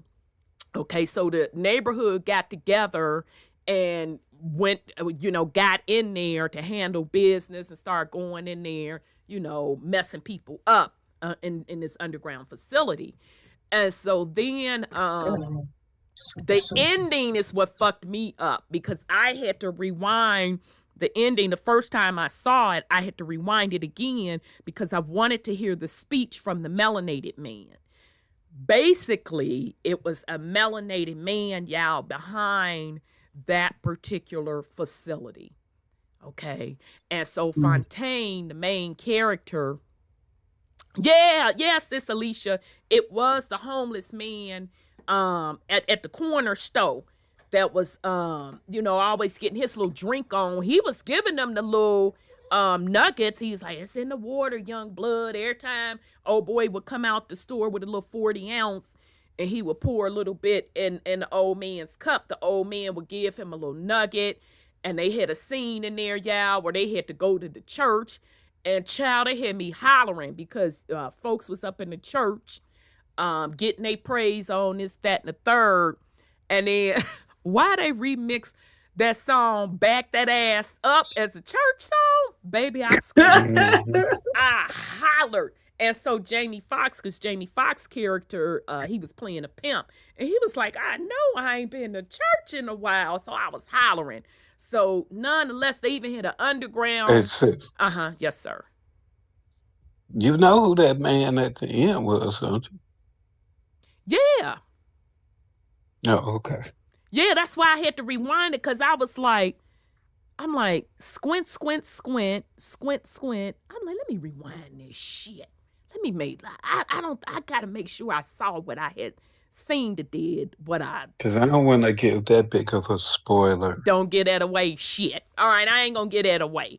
But watch the movie to the end. I'm not going to get that away. Damn it. Okay, I'm glad you stopped me, Brother Sean. Watch the end. You're going to see the ending, the dialogue between Fontaine and this melanated man. And so then you're going to see how you think everything is all settled. And then don't turn it off. Let the motherfucking credits roll, because they have another scene after that ends the movie. And I'm like, hell to the no. Okay. So very, very good movie. It was a lot of layers in it. And I'll give it a couple more weeks to let y'all be able to go and watch it, and we'll discuss, in my opinion, what it ultimately meant. Now, I know a lot of people have been doing reviews on it. I haven't seen everybody's review. I've only caught a couple people that did like a 10, 15 minute review on it, and they kind of go the typical route with the reviews and stuff that's obvious to us. But I was looking at the comments, and those comments, it was a lot of people I was impressed that were really, really heavy hitting on some stuff. So I'll save that. We'll revisit it in a couple weeks. Damn, I had something else to say about it. I guess that's it. Oh, this is what I wanted to say. Oh yeah, the grape juice, Sis Divinity. Yeah, the grape juice. And I'm like, yeah, Black people do like grape juice. But yeah, it's definitely an instant classic, and I'm gonna watch it again. I did catch the map that they gave of the particular underground facilities, and I saw them show that map a couple times, but it was only like a couple seconds they were showing it, and it looked like the same kind of Westworld like map program that they were showing. I'm like, shit. But really, really good. So check it out. I'll give y'all a couple weeks to check it out, and then we'll come back and visit it, and I will give you my ultimate spin on what the real message of it is, because I don't think so far anybody has talked about it. So that's all I have to say on that. Nope, I do have to say something else. So what it reminded me of also was back in the 90s, okay, because I never had the privilege of going to listen to a lecture by Bobby Hemmett live, okay? So all of his lectures I saw on YouTube, courtesy of the folks that uploaded them. I never would have known about Bobby Hemmett had people not done that. And I remember one particular lecture, he was telling a story about how in Atlanta there was a lot of homeless people that were coming up missing. And so he said that he was told that they were being led away underground by some trains. So that had popped in my head after I watched the movie for the second time. And I'm like, oh, shit. I remember Bobby Hemmett talking about that in the movie. I'm sorry, in one of his lectures that he did in the 90s. And so then he also went on to say how the city of Atlanta, and this is even how I know that this piece of information was from Bobby Hemmett's lecture. He was saying that the city of Atlanta itself is really all new. That top layer is all new. And he was like, the original city of Atlanta is at the level of the underground. Okay, so anybody that's been to Atlanta, you've been to the underground, which is right next to 5 Points. That's really the original city, okay, with the cobblestones. And if I remember correctly, on the underground, they even had a partial train track, but it looked like it was a streetcar. Okay, so then it started making me think about how folks have been talking about, and specifically the mud flood community, how most of the cities in the United States are built on top of old cities. Okay, and this is especially being discovered when excavation needs to be done, and they start digging and they see these older structures, or you'll see like a building on what we see today, and you'll see as they dig deeper how that said building really had many more layers to it. Okay, so I was thinking about in that movie Tyrone, they cloned Tyrone, that they were saying, yeah, because they did this shit. And I think they say LA, Chicago, and I forget the other cities. So I said, okay, let's just go check just real quick. Does LA have underground cities? Disney does. Well, yeah, we not on that though. No, but that's LA too. Oh, you talking about the Disney in LA? Okay, I thought you were in Florida. And they do. So, just real quick, just to share this with you all, and because I knew Chicago did. I know New York does. But I wasn't for sure about LA. And sure enough, LA has underground tunnels. Okay. And so they were trying to say, supposedly and allegedly, that this underground stuff was because of speakeasies. Yeah. Okay, then. So this article real quick is saying that 11 miles of service tunnels became passageways to basement speakeasies with innocuous fronts above ground.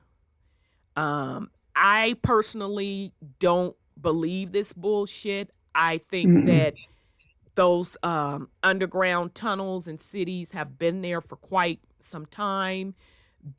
They were just so happened to be used for speakeasies during that particular time frame. But it goes back further than that. I'm sorry, go ahead, sis. DC has them too. Oh, well, yeah. That's a given. Yeah, that's definitely a given. Damn, yeah, my mic is fucked up. Okay. Yeah, that doesn't surprise me at all. So, I'm sorry, go ahead. And they were saying, a homeless man was saying that they are coming around and taking the homeless people. So, in real life here. Oh, you in mean my in LA? city. In my city. Mm-hmm. Yeah, they're disappearing. The homeless people are disappearing. So maybe they took Tyrone seriously because mhm. So yeah, I thought that it was interesting that LA has the tunnels. So I'm not gonna read through that. So they're only giving us up until 11 miles, but I'm sure it's probably in my opinion, I think the entire US these major metropolitan cities, I think they're all built over. I do know that Chicago has underground tunnels as well.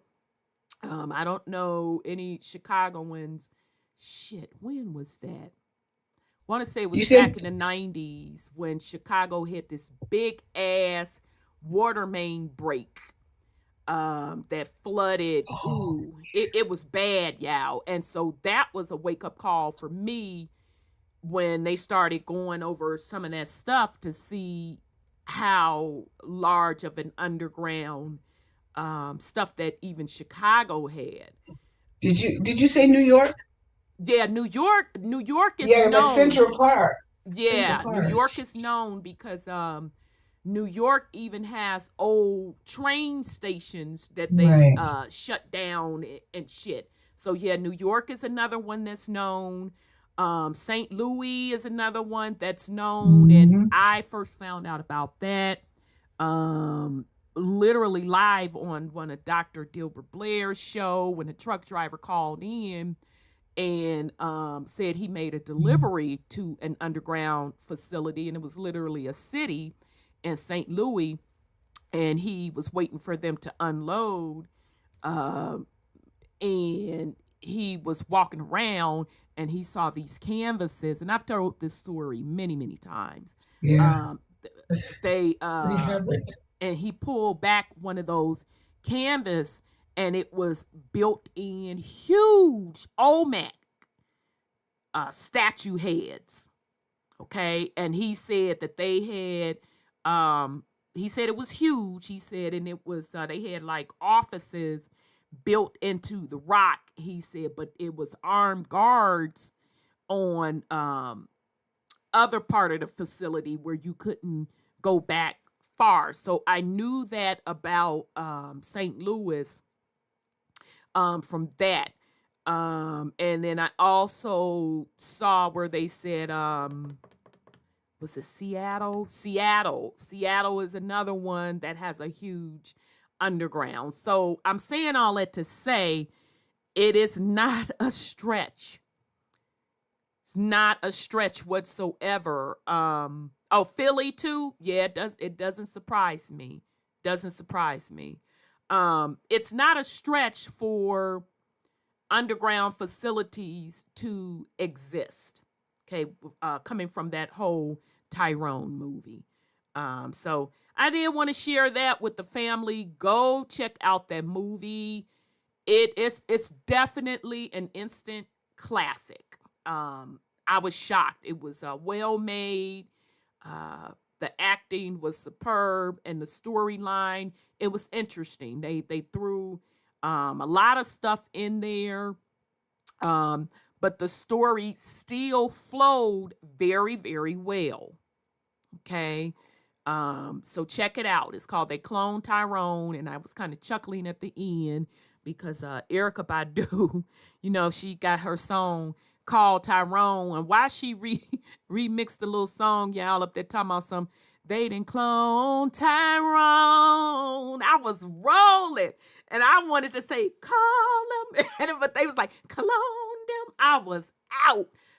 So really, really good. The music was popping. They did such a good job with that particular movie. They had like old school music from like our parents' generation, from like the 70s. And then, they had like 70s music, 80s music, 90s music, 2000s. And I'm sure they probably had some, now music that ain't my generation's music. I just didn't recognize the shit. So very, very well made. So yeah, I'm fenced to watch it again for the third time over the weekend. I mean, that's how good it was, fam. It was really, it was really, really, really good. All right. So let me just see. Did I have anything else? I think that's all. All right, I'll pause in case Brother Sean or Sis, y'all wanted to put something on it. Let me make sure y'all unmute it because I know what's the face gets funky. If not, we shall move on. Hey, sis. Yes, sir. Nah, I'm gonna let them.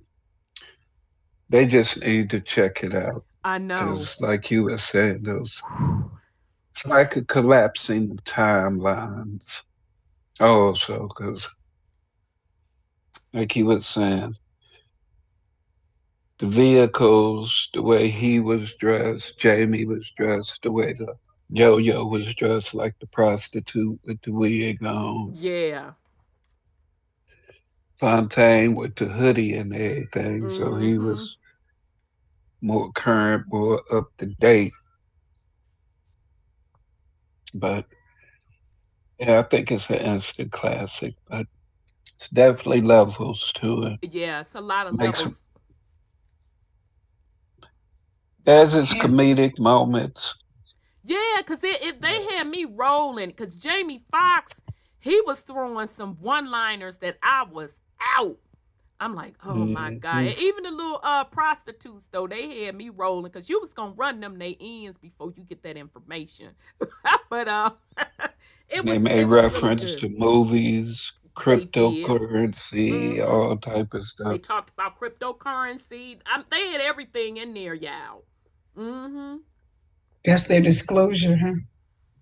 Child, it was good. That would make... That movie would actually make more sense for somebody to allegedly and supposedly bump Jamie off than the whole Diddy fiasco thing. Yeah, that because I think Jamie was a producer on that movie, if I'm not mistaken. Yeah, so and I thought that was really interesting because it's a conspiracy floating around that Jamie really had transitioned when he had went into the hospital a couple months ago, and people trying to say that person that they're saying is Jamie is a clone.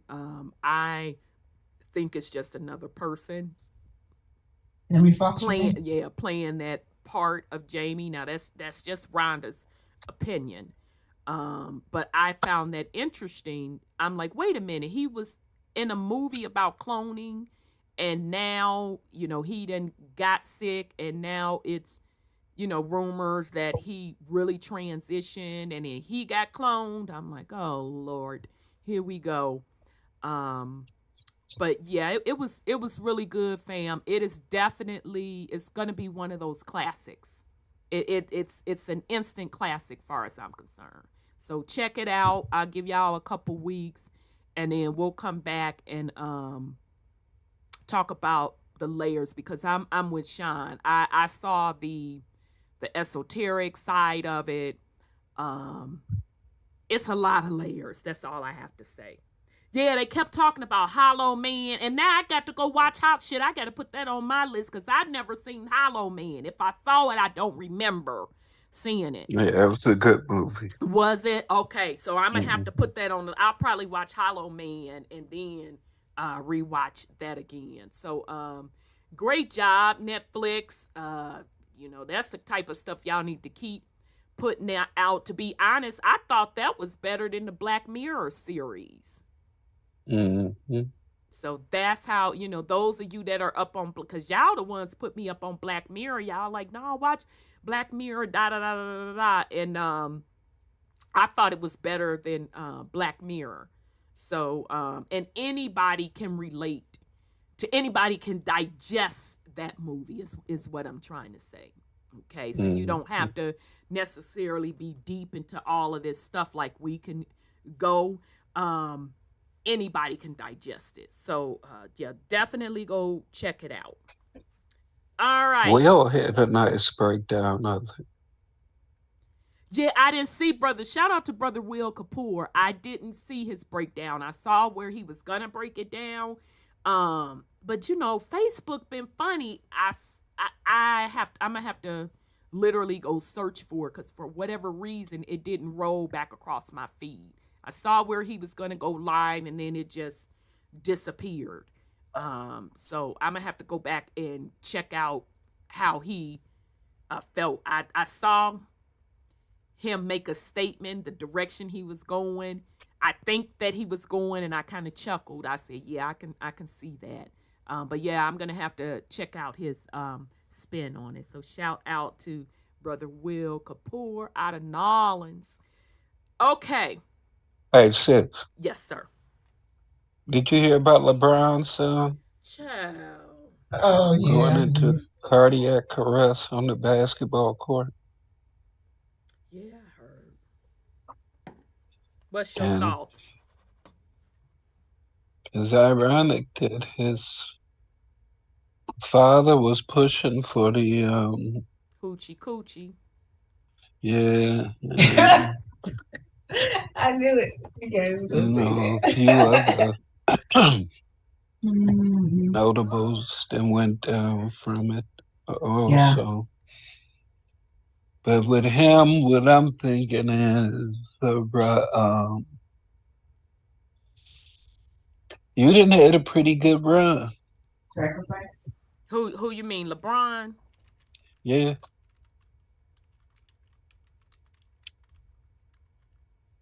I mean, look what D-Wade did with his son and Magic.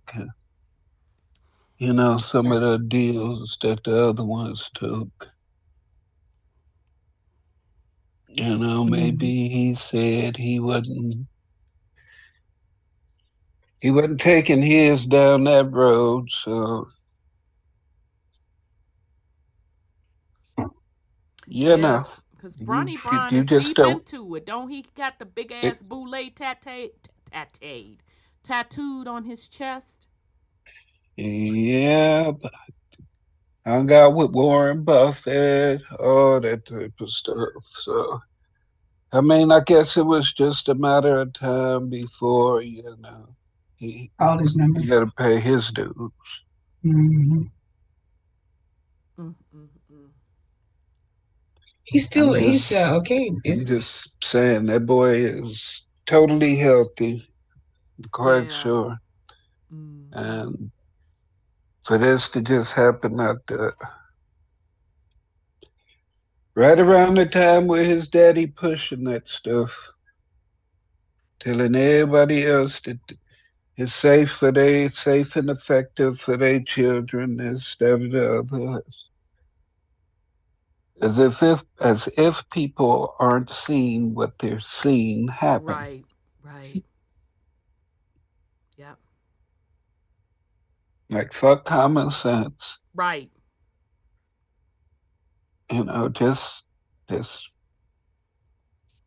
follow the science and you'll be okay. But I digress. Yeah. I just thought that was just thought that was bad. But when you're in that life, you got to pay them people's. Yeah, because we don't know, what type of deal was made, or what type of deal, what comes with the particular oaths that they take. Now, of course, we don't know if that's really the case, but I'm like, oh my goodness. How many players got to do what he got to do in NBA history? How many players get to just choose where the hell they want to go? Yeah. And still get the money they want. Right. Who basically darling of the media. Mm-hmm. They ain't let nothing negative about that man come out to me. Nope. I mean, just all of the opportunities afforded to him for dribbling a basketball. That's a good point. Yeah. I'm just saying it's a lot deeper than what people think it is. In the grand scheme of things, he's nothing. Agreed. But people put so much into him, into his legacy, into his brand. Right. People love making rich people richer and wonder how come they poor. Right. While not building their own legacy. You know. Right. He got generational wealth for his. Mm-hmm. What type of generational wealth have his fans established for their children? Like you may have been lucky enough to get a autographed jersey, and your children and your children's children and their children supposed to survive off of the fact that you got an autographed LeBron jersey. I mean, to me, it just really don't make sense. The energy that's put into entertainers, the fact that people put so much stock into what entertainers say. Right. And to me, that include politicians. They're just actors and everything else. Right. And they allegedly and supposedly work for the people. Ain't they supposed to be public servants? Absolutely. But people look up to them like they stars, and instead of the other, they cower before them. These are supposed to be people that work for you. Yep. But y'all treat these motherfuckers like they own shit. No, they supposed to be doing this carrying out a task for you. Period. I just don't get it. Yeah. They get themselves raises. Your employees, your servants make more than you. They get 24-hour protection from you. And they do what the fuck they want to do. Right. Better retirement plan than you. Everything. Yeah. They children get the best opportunities at everything. They can be complete and total fuck ups, and America still crack loves and them. all of that. Right. Yep. And America still loves them. Oh, they just had it hard for a minute. That's all. They'll be okay. But it's just crazy. But I digress. I'm just rambling. Let me stop. No, very, very good point. Just I of course I don't want to see any children get sick like that. So of course the initial shock was alarming. But I had to look at it from the perspective, like Brother Sean said, like, wow, is this really face value? Is this really what happened to that baby? Or, was there something else at play because of the status of his father? And, I don't know how deep the oath is, what shook down. I just don't know. So it's really interesting because, again, like we keep telling y'all, the public faces that you see, they answer to someone. Yeah. They got put on, bottom line. Sorry, go ahead, sis. They were talking about them on the news, one of those Patriot stations, and a doctor was, and he was talking about the fact that he had already talked to them, and Fox, Braun, and all those people about it before they had these things, and because they had made all them do that coochie, and the doctor was trying to tell them it wasn't something they should do. And that he said he had just talked to him the night so before, and it was several he talked about. The one that did on the field, the young man that fell out on the field, and he was saying they should tell what happened to them, what the doctor said. But he said they're so secretive about it, they won't talk about it.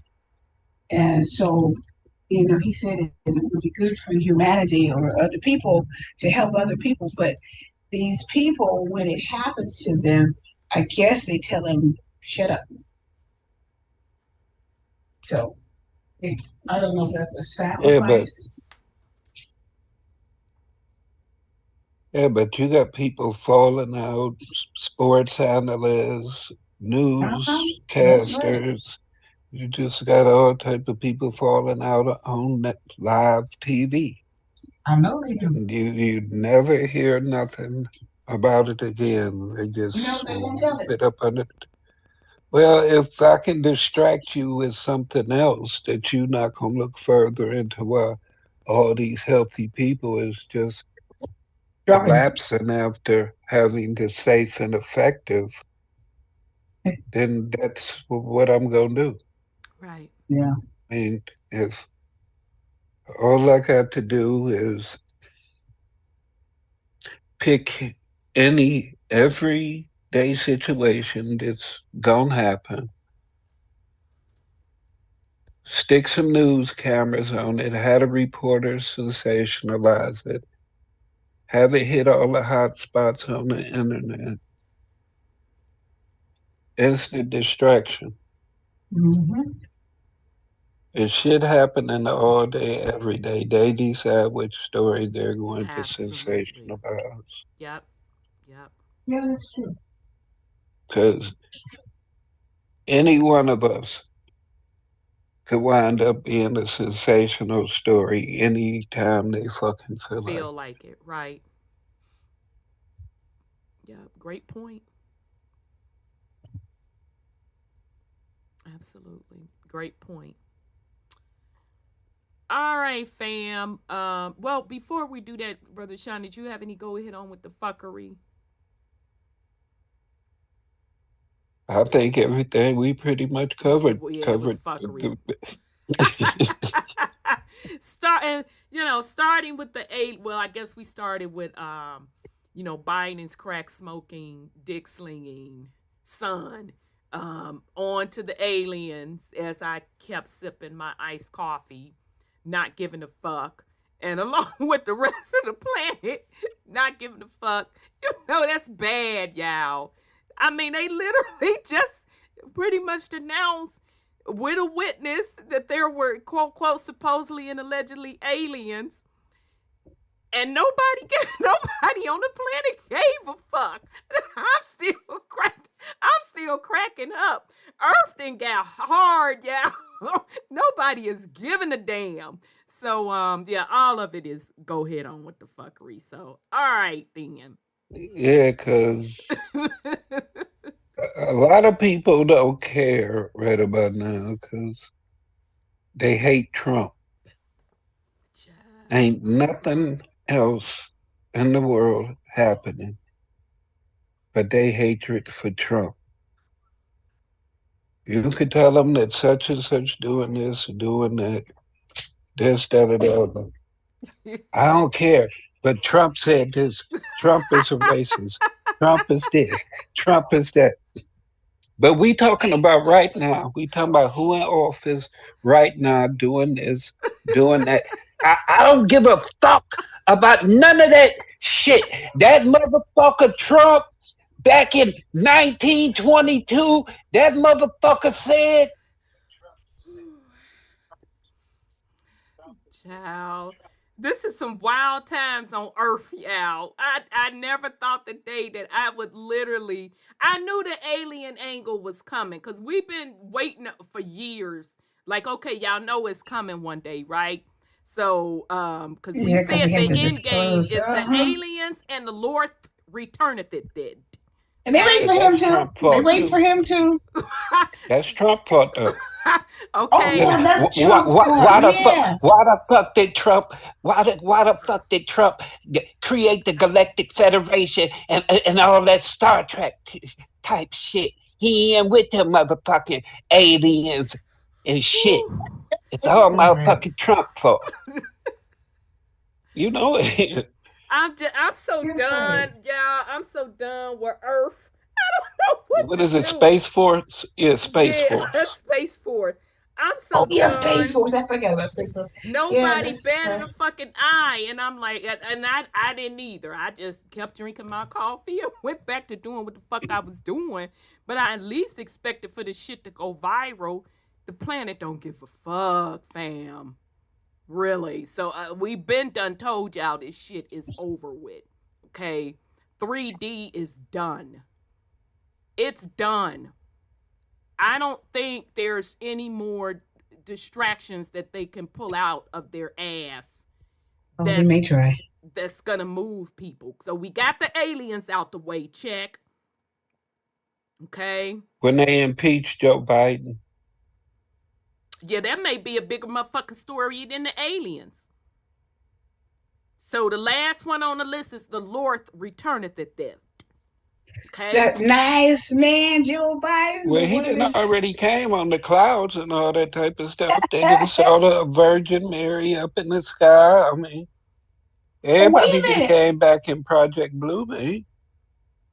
Oh, wait a minute. They said the return of him is supposed to be from the sea. Didn't they talk about the sea with the creatures? Who from the sea? The Revelations. He's gonna come out of the ocean. Who, the Lord? Yep. I thought that was the Leviathans. You know what? I'm not. No, they have that one too. He's supposed to come with. Ain't he supposed to come with a sword? Yeah. With his sword and he's going to be riding on a cloud and all that kind of stuff. But when the Armageddon, remember the Armageddon War? Mm-hmm. And he's going to be fighting. They're going to be fighting each other, and he's coming up out of the sea. Yeah. So they then started planning that with the aliens. You know, coming. They said everything they said was out of the ocean. They said the things they saw, these orbs were in the ocean. And when they were saying that, I was thinking, because it's written that way, that he's coming out of the ocean and they're going to be fighting each other. So the West is going to be fighting. So is he going to be on the orb? Did it say orb? They said he's coming out of the sea. I don't remember if it's an orb or not. Again, when did he get in the sea though? Yeah, that's what I'm fucked up about. We got so many, or whatever the hell. That's in that's which one is it? That's not Revelation. That's something else. I mean, after they crucified him, they put him in. He's gonna come back riding on a cloud. They sealed him in that tomb. Yeah. And on the third day they came and he was gone. Yeah, but we're supposed to have where in the story? Where in the story did he go in the sea? I thought he went up to heaven to be with his daddy, and then was gonna come back with his sword. Well, I mean, if he Jeebus and he want to come out to sea, he can come out to sea because he Jeebus. Right. But I don't know if it's the Jesus God. I think it's supposed to be the war of the gods. And several gods, is coming up, fighting at the last days. Remember the Dead Sea Scrolls I read? So he down there already, or he gonna go down there when it's time for him to come up? I don't know if he's there already. I had to look at this. He's coming up out of the sea, and they're going to be fighting in the battle of Armageddon. I mean, if we see him go down there, then we know he's getting ready to come up in a few minutes. So then we'll know when it's going to happen. Oh, unless he already down there. Right. But right. they plan by the script. Yeah, by the script. Right. By the script churs. And again, I'm gonna be sitting on my front porch. Depending on whether I had ate. If I hadn't ate, I'd probably have my little chicken wings, whatever the case may be. And maybe a salad. Get your seat. Get your seat. And if I didn't ate already, I'd go pop me some motherfucking popcorn and have a little beverage and have a little piece of gummy and cross my motherfucking legs. Be like, let me watch this show. Shit. Like I said, Earth is so desensitized, y'all. I don't think people gonna give a fuck. I really don't think people gonna give a fuck. I think they gonna be sitting on their front porch, like when you have an electricity go out for the whole block, and the neighbors, we all walk outside. Yo, power out, yeah, my power out, and we start, you outside talking to I think that's how it's gonna be. I don't think people gonna give a fuck. They wouldn't give a fuck if Jesus came back, because nobody know what he looked like. They ain't gonna know who he is. That's what I'm talking about. That's exactly what I'm talking about. I don't think people gonna give a fuck. Well, if it's black men come back, they gonna run. Shit. Nigga, you ain't Jesus. Hey, Jesus, they'll stay around the corner, nigga. Right. What you talking about? I don't know what you talking about. Is that I really don't think people are going to give a fuck. And I don't care. That's how hardcore Earth has gotten. People like, yeah, well, and I know I'm one of them. I'm like, okay.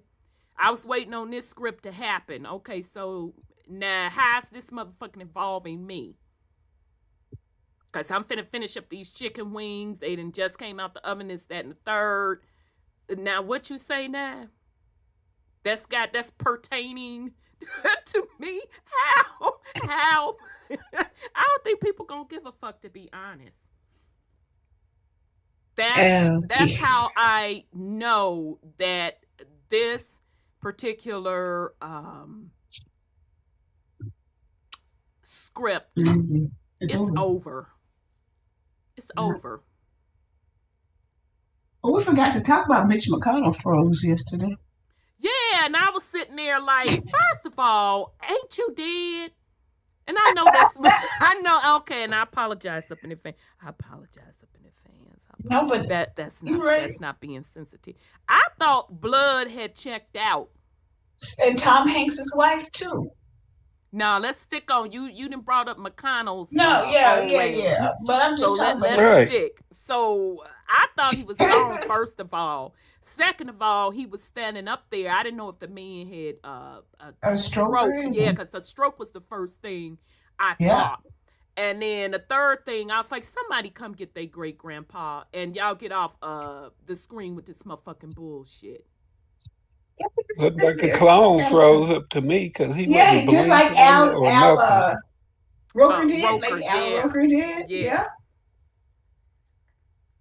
Child, again, I thought the man was gone. I thought he had been checked out. I think I'm confusing him with old boy from South Carolina, but I'm like, okay, Ann. Well, Wendell Williams. You know you wrong with that, sis. I saw you snuck that in, but go on, sis. Go on and get it off. She did the same thing. She short-circuited on TV. Yeah. With her though, I think her ass was drugs. That's just my personal opinion. I think it was drugs with her. Well, they probably use drugs to do it. Because I'm going to tell you something.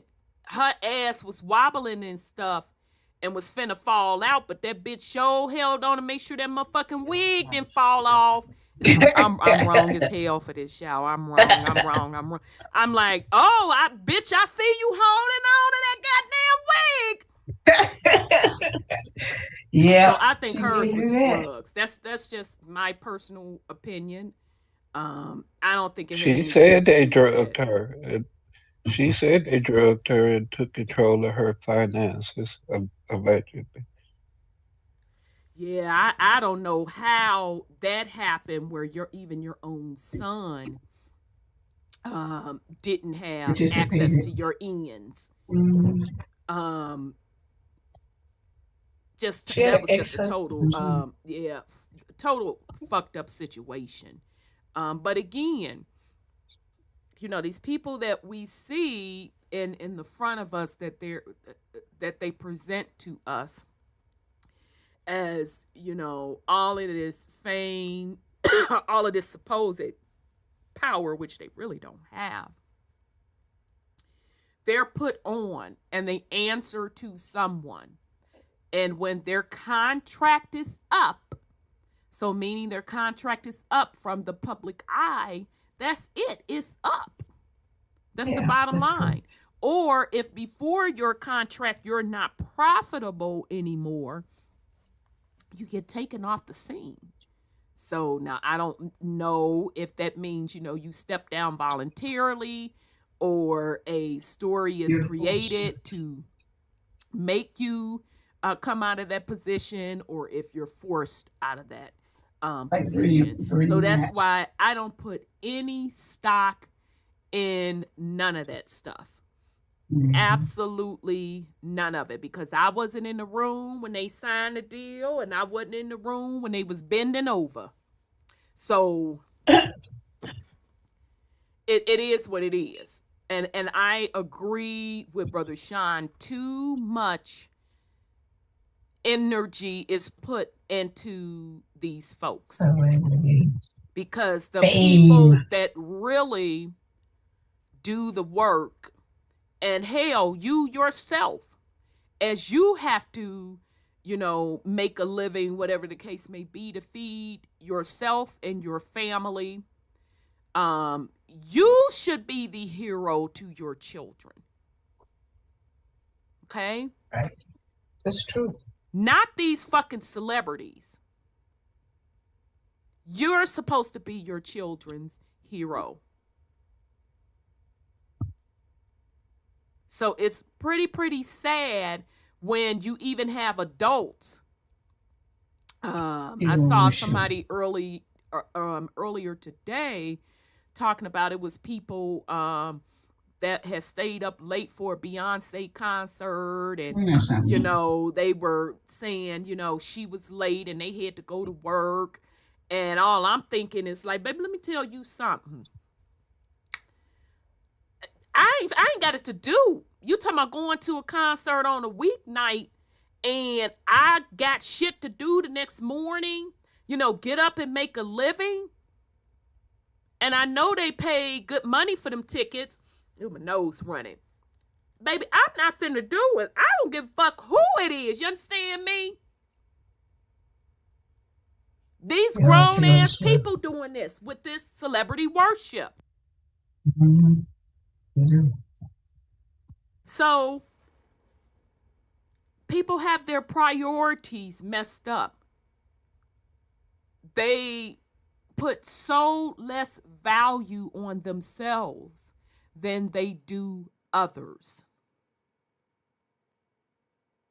Because again, who your children should be getting their sense of family, their sense of womanhood, their sense of manhood, is from their parents, the environment that their parents are creating. Not looking to these falsehoods to give them those things, to give them their dreams and hopes. And if the adults are sitting up there worshiping, what do we expect these babies to do? Because we're not honoring ourselves. We don't value ourselves. Okay? So me personally, I'm not impressed with that shit. I don't have shit against Beyonce or none of them. but they don't pay my motherfucking bills, and you not finna become one of my bills. Let's be fucking clear. It's the priorities. People's priorities are out of fucking whack. You make these people millionaires. Okay? So at this point, you would think that people are elevating their consciousness. That's high school shit. That's high school shit to worship a celebrity. What the fuck I look like worshiping a celebrity? Now, yeah, I'll go to a little concert, whatever the case may be, but you only gonna get so much motherfucking change out of me.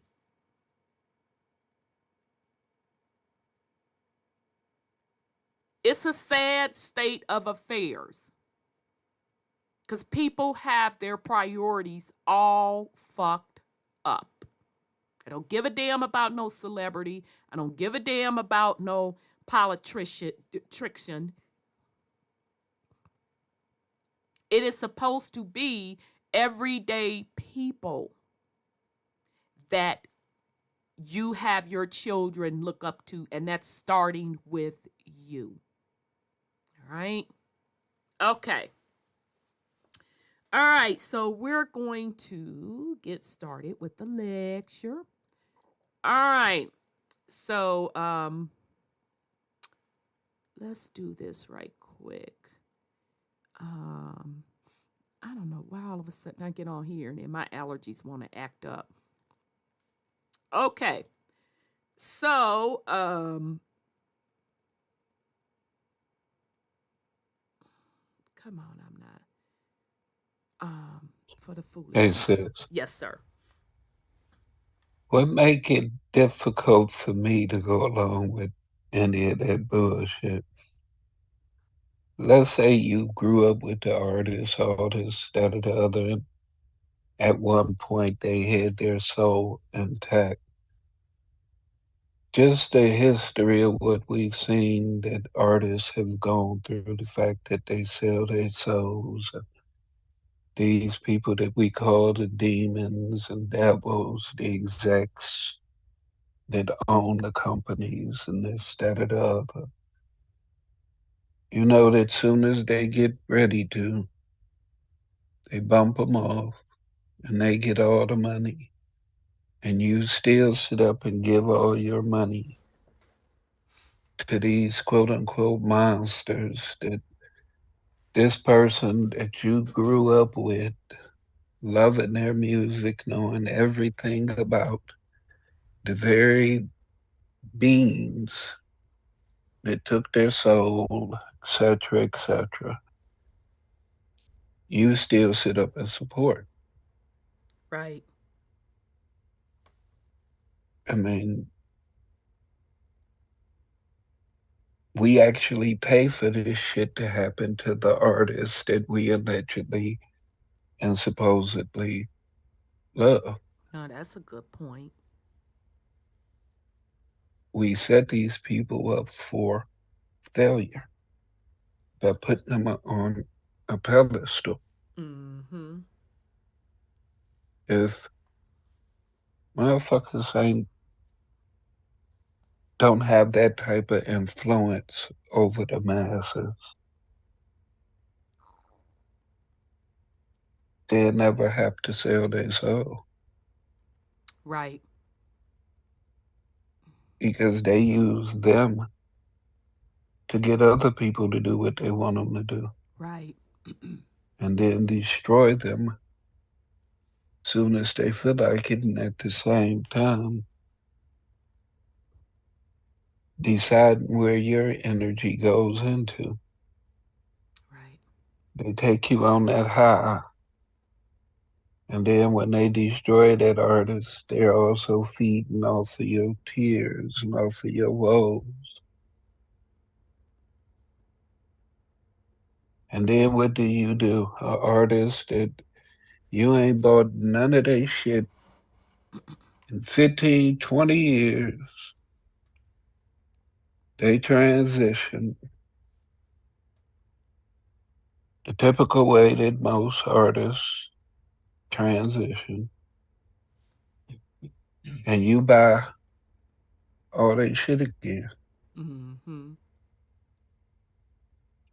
It's not like they about to get the money or they taking the money with them. It's not like that money about to be for their family. It's about to be for those very people that you call devils and say are stealing people's souls and who took over the industry. Right. But I digress. Yeah. All right, fam. So this is the series Universal Language Codes and Symbols. And you all can go back to earlier episodes when we started out. Talking about universal laws. One of the laws with karma is about what polarity is about. Breaking polarity down into literally computer code. Okay, so binary codes. We got into numerology, kind of at a high level how that works. All right. I said this is the most important slide in this presentation because the secret is you. Okay. All right. And ye are God just because by pure of your chemical makeup, number one. I don't even know what would make somebody want to drink something that cold. And I didn't mean to put it in. Can you go on mute, Sean? Can you go on mute? I don't even that cold. And so the other part of it is, Sean, can you go on mute? Nothing like that. Hold on. Shit. All right, so God damn, go on mute, nigga. All right, so this is the most important slide for a couple reasons. Number one reason is your pure chemical makeup of who you are. All right, your physical vessel and the frequency and vibration of how your physical makeup works, and the fact that you are more than this physical makeup. The very essence of you, the very true you, is an eternal soul, okay? And which is that authentic you, and which you have access to multiple realms, multiple dimensions, and to the true source. So that is why ye are gods. Okay. All right. So we talked about numerology a little bit more, understanding master numbers. What we were trying to get across when we're talking about numerology is basically numbers make up this physical universe. Okay. They are the computer code to the universe. Okay. All right. So we talked about the flower of life and how it equates in Kabbalah and how it's tied to the 5-pointed star, and how everything in this particular realm, that is of quote, quote, we're calling natural. You could see semblance of the flower of life, even down to conception itself. All right. And then we also, tied in the flower of life and the 5-pointed star, and how the 5-pointed star, that concept of Baphomet, how that's tied into the 5-pointed star and the concept of Baphomet. And shout out to Bobby Hemmett. Again, he was the first one that brought out this information on the Baphomet. Okay. He was the first one to say that it is not about evil and devil worship. Now, I'm not saying that folks don't use the information for that, that where they have done their own little separate cults and set it up that way. But that's not originally what it is about, okay? It's literally just a depiction of really duality, okay? That's why you see the dark and the light, the as above, the so below, how you see on the Baphomet, the crown chakra coming out the top of his head, and the tetragrammaton on the forehead, or the 5-pointed star, which is representing the third eye, okay, and how they have the DNA strand, and how this is depicting male and female. So really it's representing duality, okay? Right? So when you hear people talking about the Baphomet and how it's devil worship, I just want you all to understand that it's not all about that. Yes, you do have folks that took some of this sacred knowledge. We're calling it sacred, but it used to be just universal knowledge until souls decided that the knowledge needed to be kind of hidden, and only certain groups of folks should have this knowledge, and they created their own secret societies and orders, and it stayed within certain families. All right. So some people that were accessing this knowledge set up their own form of, whether or not you want to call them cults or secret societies, nonetheless. And so the Satanism was absolutely one of those cults, and this whole Baphomet thing is a representation of that. But I am telling you that the Baphomet is really a representative of the 5-pointed star, which is really showing you the true alchemy within the planet, okay, in this particular realm, okay? All right. Okay, so then we also talked about the flower of life, how it can also be found in sacred geometry, okay? And, you know, this is also how we can tell that this particular realm is very, how do I want to say it? Very much so planned and coded, okay? Because you can see sacred geometry in all things that are organic or in nature to the realm, okay? All right, and you can even tie the sacred geometry down to frequency, vibration, and the frequency vibration themselves has a resonated tune, and there is a sacred vibration tune scale, okay, as well. All right. Okay. So that's enough of that. You can go back to the other episodes when we get into this other stuff. Okay. We talked about how these things, the spiritual stuff, is being shown in movies blatantly. One particular movie was called Soul. Okay. And in one of the scenes in the movie Soul, I was literally able to pull it out of one study done by the Alphabet Boys on consciousness, the exact same diagram discussing the absolute, or really the source. So meaning where souls originate from. Okay, so I found that very, very interesting. Okay. All right, and then shout out to Brother Martin Kinney out of the UK. He has very good information. We went over some of his work where he gave a overview of how the actual physical realm, what it is really made up of. So you can check out his work, Cosmic Egg. He did a very good job on that. Okay.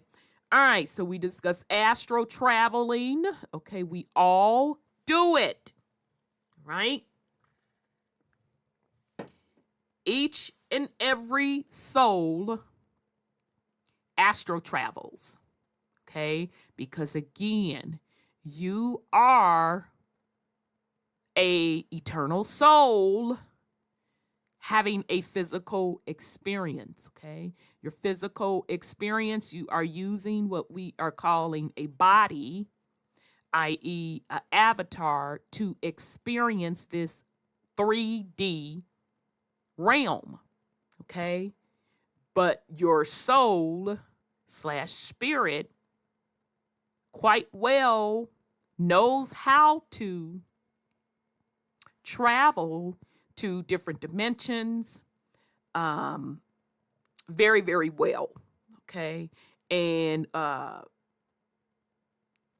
dreams, or when we're dreaming or when we're sleeping, quote, quote, when we sleep, a lot of us do something, and I would say most of all of us, a lot of us just may not be aware that we are astro traveling from a soul level perspective.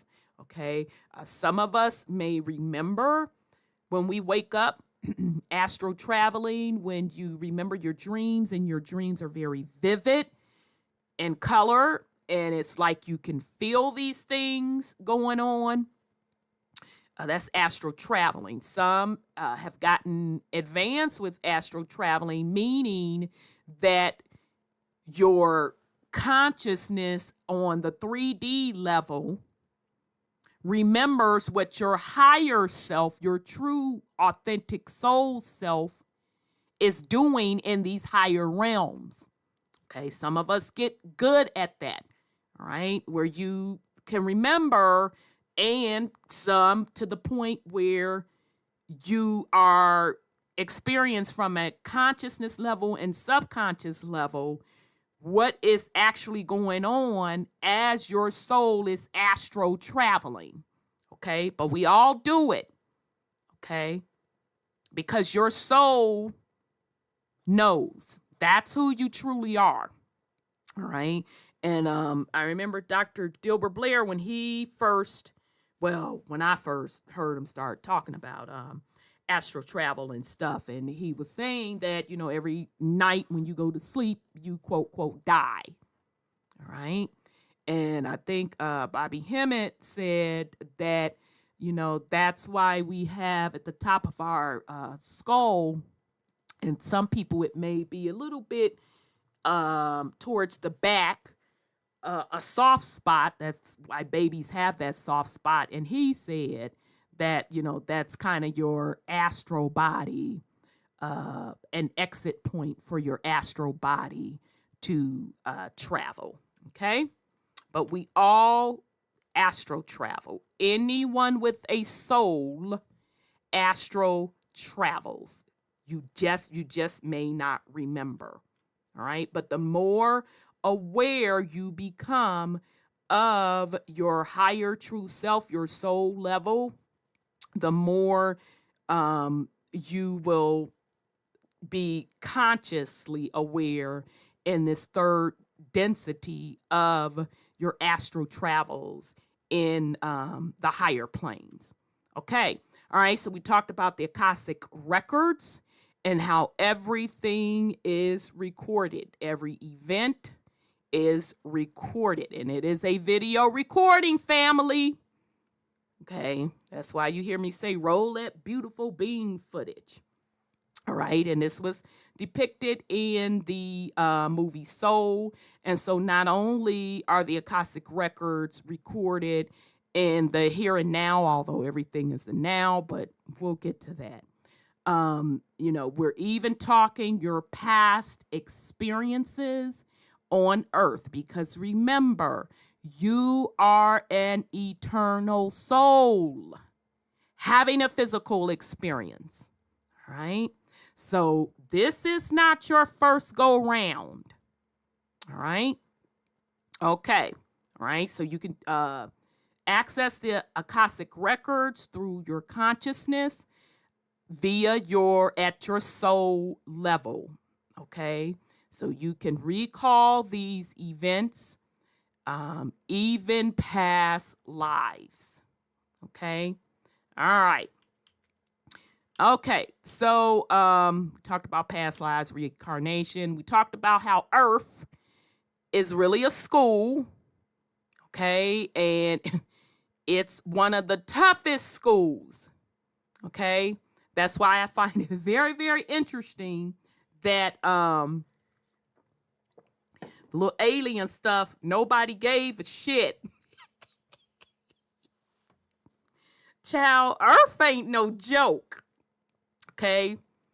But folks say that, this is the place to be if you want to have a relatively fast learning experience. All right. Because what you're doing as a soul, you are leaving from the know and you're volunteering to come into a realm where you're pretty much starting over. But your ultimate goal, and you'll figure that out when you figure that out, if you haven't figured this out. Your ultimate goal is to merge this 3D avatar from a consciousness perspective back to your higher, authentic level self. And you're like, Rhonda, what the fuck are you talking about? I'm going to get there. Just bear with me, all right? So we talked about soul families, okay? So we made the a distinction between what a soul family is, and it's basically a group of souls that get together and at the source level, or the absolute, or whether or not you want to say the nothingness. And they make agreements with each other to experience a particular realm. And in this case, this is the 3D realm, okay? And so within that soul family, it could be, all right, I'm going to be the parent, you're going to be the child. It could be, we're husband and wife, or we're friends, whatever the case may be. But the point being that their soul family are agreements made with souls to interact with each other in this 3D experience. Okay? For the purpose of helping each other elevate. Okay? And now that does not mean, let's be clear, that does not mean that experience is all the time going to be pleasant. It very well could be that within that soul family, one of the relationship experiences is going to be conflict, all right? And the purpose and the reason why the souls are doing that are for lessons to be learned, okay? And so these soul families, they make contracts with each other. And as you, as an individual soul, have your own contract that you made with yourself, okay, with your authentic soul self on things you wanted to experience as a soul, okay? All right. And then we, gave the distinction between a soulmate and twin flames. You can have many soulmates because you may want many different experiences, but there's only one twin flame. Okay, you only have one twin flame, and that particular twin flame, you all have been together like always. Okay, that's not the case with soulmates. All right. Soulmates only are contracted for per lifetime experience. Okay. And during that lifetime experience, for a duration of time, what we're calling time anyway. Okay.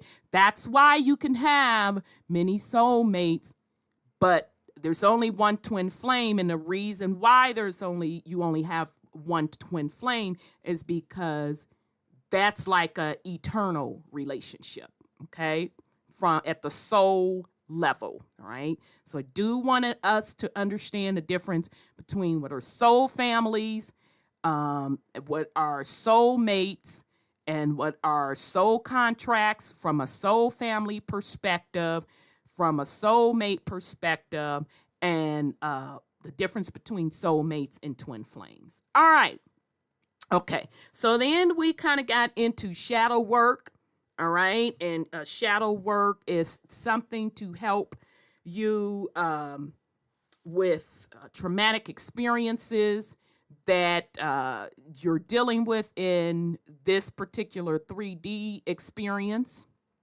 All right. So it is that particular work is helping you to look at all aspects of self. So meaning from the lower self to the higher self. All right. So if you want to look at it from the standpoint of the good you and the bad you. Okay. But it's still about looking at you as a whole. All right. Okay. Okay. So this is always the tough part. This is I would say the 1.A most important slide in this presentation.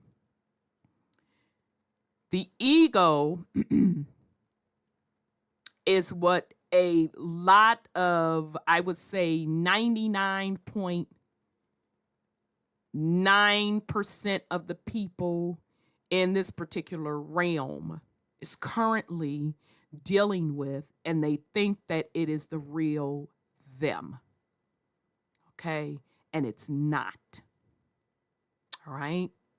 So when I talked about earlier that ultimately what this is all about is that your authentic soul, the true you,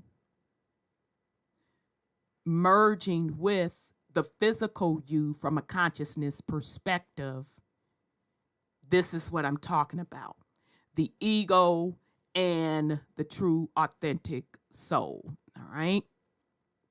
So, shout out to Sis Divinity. She kind of broke ego down to every gratification outside of self. All right. The ego can never get enough. It needs to be fed. As you are feeding your ego, you are starving your soul. All right. So I know we talked about ego last week. We talked about it the week before that, probably a couple of weeks before that as well. And I'm going to keep reiterating it and doing it on a different spin because this from different angles. So hopefully one of the methods will click because this is how important this is. All right. Okay. So when we talk about ego and soul, excuse me, y'all. And I said, practice.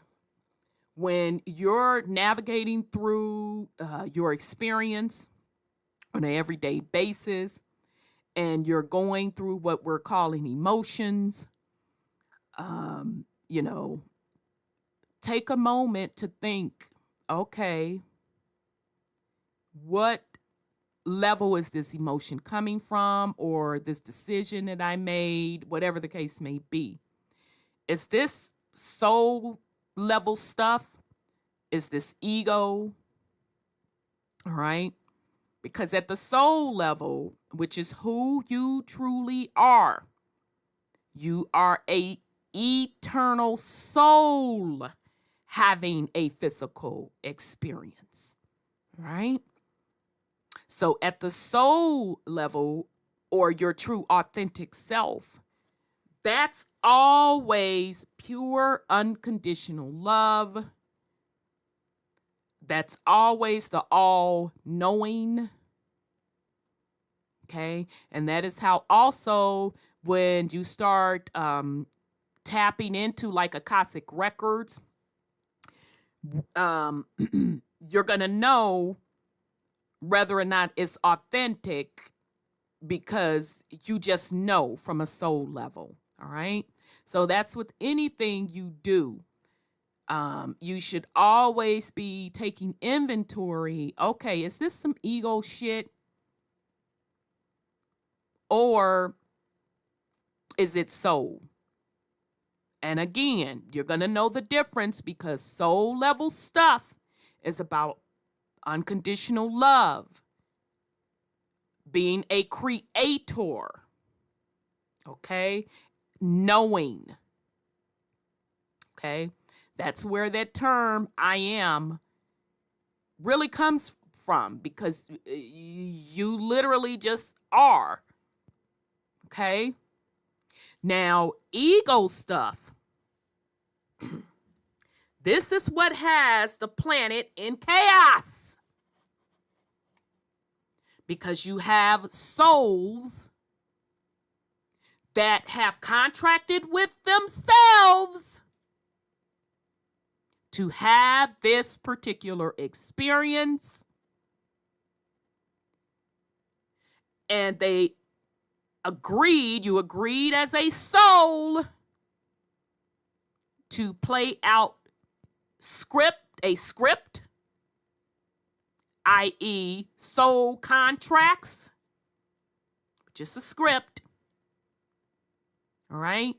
And part of the conditions of this particular realm and that contract is that you would get what we're calling physical or matter avatar body.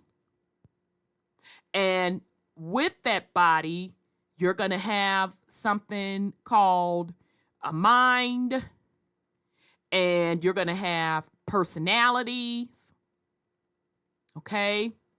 The ego is where duality, okay, allows you to experience duality, okay? And so that's where you get into things of like fear, survival, control, lacking to obtain, rules, okay?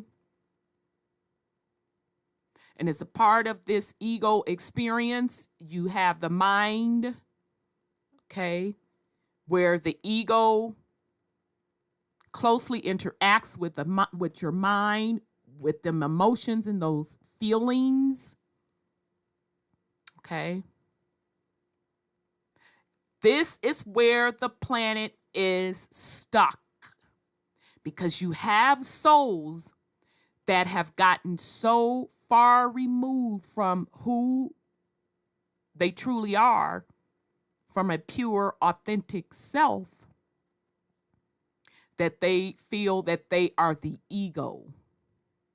They feel they are the personality. Okay? And some have even gotten so lost that they may feel that they're just the body. And that's it. You know, once the physical body leaves, then, you know, it's a wrap. That's it. It's over.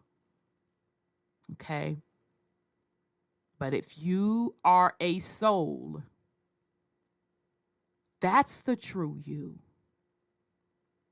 The ego was never supposed to be the driver of everything. The ego is supposed to serve the soul. Okay? But hence the chaos on the planet. Okay. So when we talk about things like the theys, and I'm even going to throw the aliens up in there. I'm going to throw the Lord up in there also. That's all out of a duality existence, right? So that's all at the ego and the mind level, okay? That's not soul level. Because the soul don't need the aliens, them. Soul don't need any of that. Soul don't need to control anyone, anything. The soul just is. All right? So the goal when you are trying to get to higher levels of consciousness is to get past the ego. So that's why you hear terms like death to the ego. Because the ego will always be rooted in duality, okay? And duality is definitely limited just to this particular physical realm. So that within itself, duality and ego and the mind, that limits you. But the true, authentic you are limitless. Okay? So again, I'll just say that again. When you're dealing at the ego level, that's when you get into the survival, fear, control, lacking. I have to obtain. I have to have rules. Have to have live out one of these personalities / characters.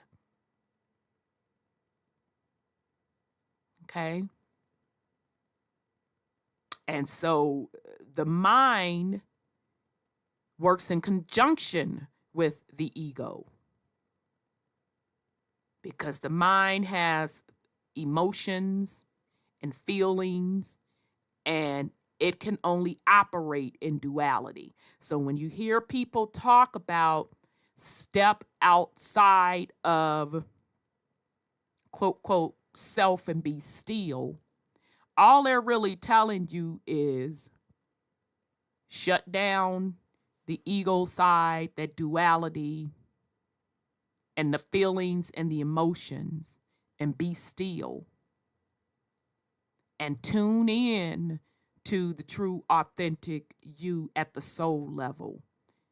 And you'll know it when you're doing it, because you're going to feel so incredibly peaceful. And you're going to feel like this incredible amount of love. And once you get to that point, you're literally at the higher realm level. And that's when flood of information start hitting you. And that flood of information, that's you as the authentic soul recalling things to you. Okay? You're never going to get that at the ego level and at the mind level. At those levels, what you're going to get is, I need to do this. I need to turn left. I need to go up. I need to go down. I need to go round the corner. And once you have to go through all of that and go through a goddamn dissertation, you're at the ego level. You're too much in the mind. Because at the soul level, you don't have to go through all of that. You just know. Okay? So that is why I, encourage folks to start practicing this in your everyday life. Okay? The decisions that we make.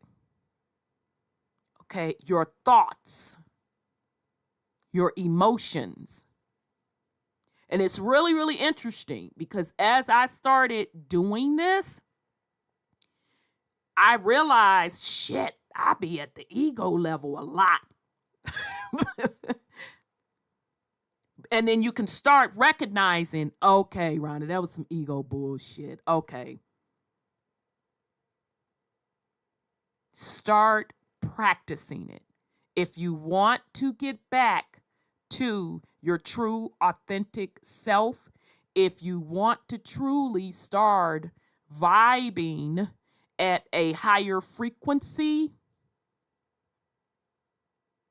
you have to do it as your true, authentic self. You have to do it at a soul level.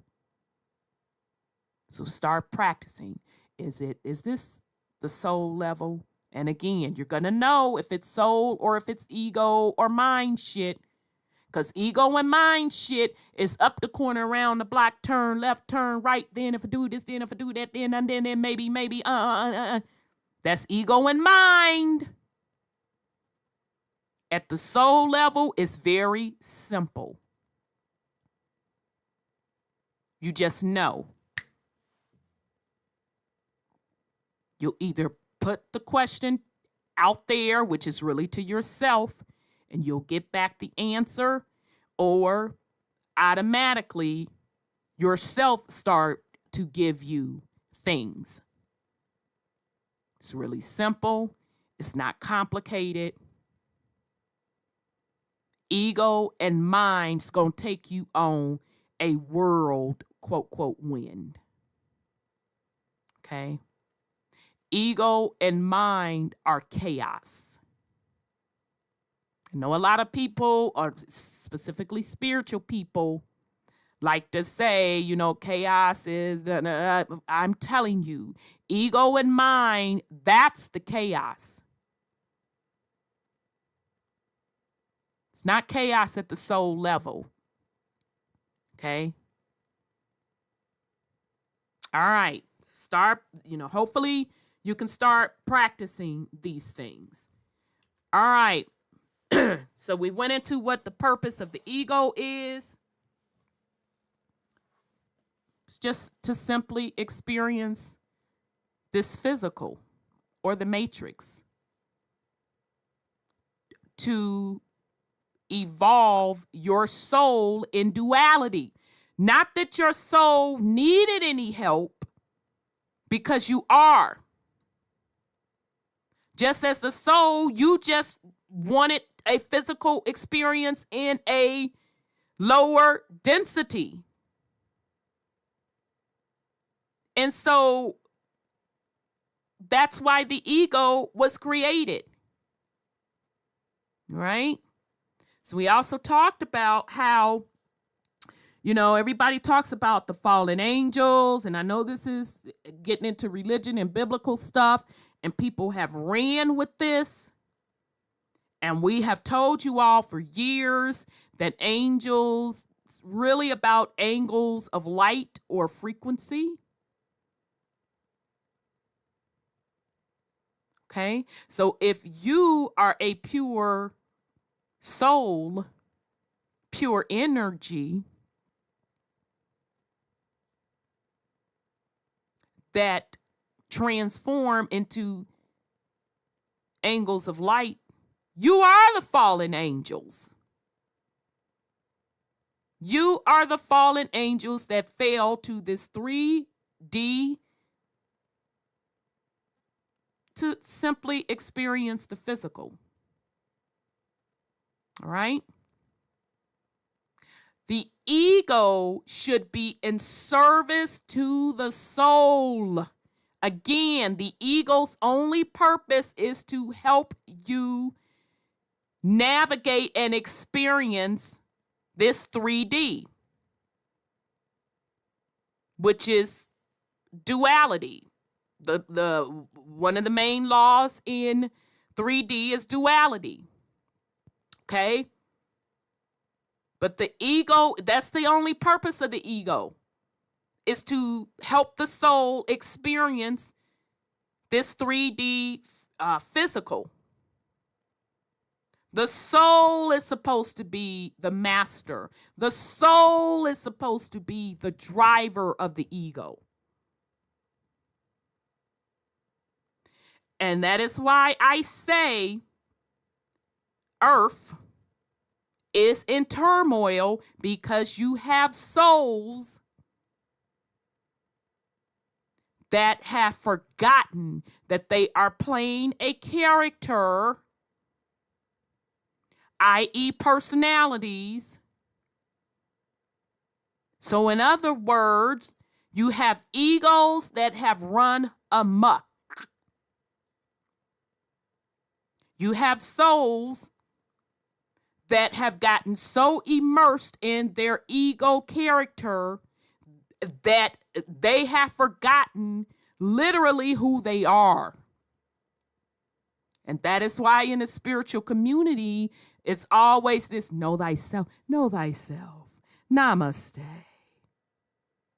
Know thyself. Okay? And even those that saying, namaste, know thyself, still don't know thyself.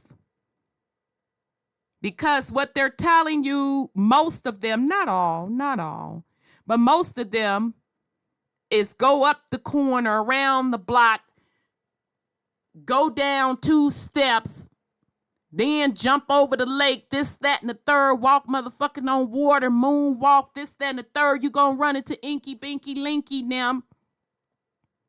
Okay? And then you gonna maybe run into the Lord if you turn around that corner. And it ain't about none of that. Know thyself is your authentic soul. That's know thyself. Okay? All of that other shit is just a part of the ego and a part of the physical experience. You don't need a Rhonda. You don't need any master teacher. You don't need anybody to pay anybody to teach you this shit. You don't need to pay nobody to channel shit. You can do that yourself. You are the I am that I am. That's what know thyself is about. Okay? So when everybody's talking about being free, I want to be free, but yet they give the formula from an ego perspective. Go up the corner, around the block, do this, do that, do Hare Krishna this, da. That's all ego shit. Because all you have to do to be free is return to your authentic self, your soul level. So freedom for me is death to the motherfucking ego, where the ego don't drive me. The soul, because I am who I am. You learn to use the ego just for what it was meant to be, just to experience this 3D. Okay? That's what true freedom is. And once you start getting close to that, that's when you start not giving a fuck. Because none of it means anything in the grand scheme at your soul level. It's an experience. That's why the planet is in chaos, because you have souls letting the ego drive. And egos have gotten so out of control that now it's not even about connections. any type of spiritual connections with folks. It's low level shit. So I'm sorry, go ahead, sis. So we have the narcissistic level, which is the really bad ego, and they deal with chaos. So chaos is ruling the planet now. Their narcissism, they always focus on ego, me, and not feed the soul. That's what I read you're saying on this. Because we don't deal in chaos when we deal in unconditional love. And we don't have a narcissistic ego in neither. We're in unconditional love. Because we're at peace with ourselves, with our soul. Is that a right way to? Only thing I say to that is I don't want to give the impression that, you know, if I'm not a narcissist, I'm not operating out of ego. So in other words, that's saying that only narcissists have an ego issue, and that's not the case. Because I'm saying 99% of the souls on this planet are operating out of ego. So, yes, narcissists, having a narcissist, what do we consider narcissist? Isn't that like a persona or personality? It is a very hard personality, but it's still a part. Don't do a but, because you doing up the corner around. No. I wasn't. So it's a personality, yes or no? Yeah, it's a personality. Okay, so that's just one persona. It's a strong personality. It does not matter. I asked a question. I didn't ask you. I answered. You going up the corner around the block, moon walk on what? I did not ask you that. And I'm doing that for a purpose, because this is what the mind does. It's not overcomplicated. I just asked one question. Is narcissist a persona? Yes or no? I would imagine it is, yeah. Yes. The answer is yes. Now I got to be Judge Judy. I said, is it yes or no? Yes, Your Honor. It's yes.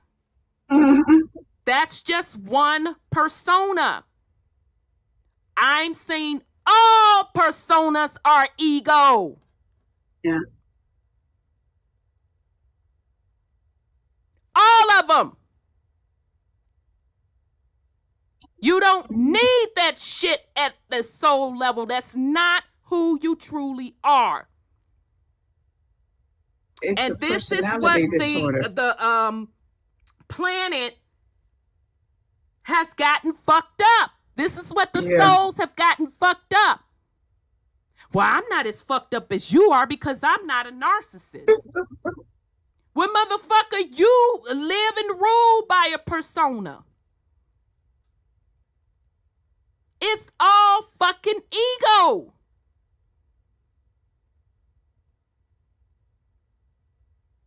Yeah, Yama says disorder. It's personality disorder. It's a persona. Yeah. I didn't, and you know, no disrespect. You're absolutely right, Yama. But that wasn't the question. And I'm not saying Yama was answering my question. They're just stating that.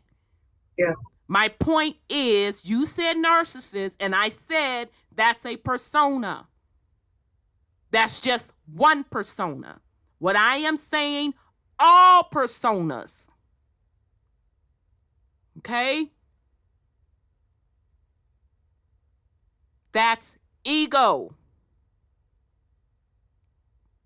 And anytime your persona drives you, you are out of alignment to who you really are, the authentic self. And this is why there's chaos on the planet. This is why folks still wind up not being quote, quote, fulfilled or happy, because that ego, that persona has to constantly be fed, constantly be validated. And when that persona don't work, oh, well, I'm going to jump to another persona. Because the ego, that soul, has gotten so far from the authentic, true them that the personality or the persona runs it. This is why you hear terms like people like wear mask.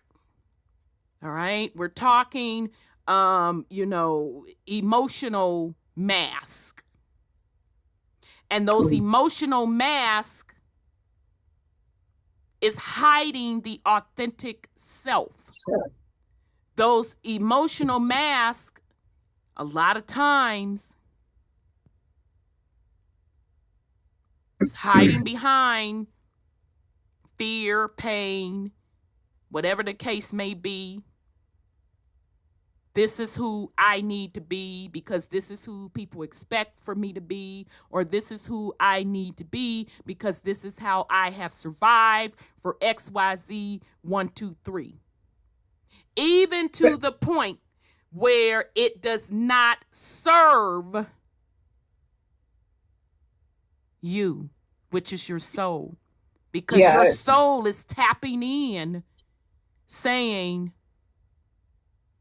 this is not you. This is not you. You can lie to the fucking world, but this is not you. That's the difference. I'm sorry. Go ahead, sis. It would be hard to get to the unconditional self. You're still hung up. It'd be hard to get to listen to the soul when you're not totally into the soul. Your ego is so scarred and damaged, you won't let it heal. I don't know if that's the right way to put it, but you can't really love somebody when you don't love yourself. Mm-hmm. Where does love come from? Love comes from the soul, I'm certain. Exactly.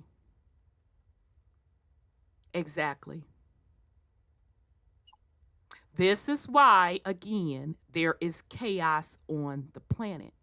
This is why 99% of the planet operates out of ego. This is why folks are running around having these fuck boy and fuck girl conversations about relationships and love. And I just be like, don't involve me in that bullshit.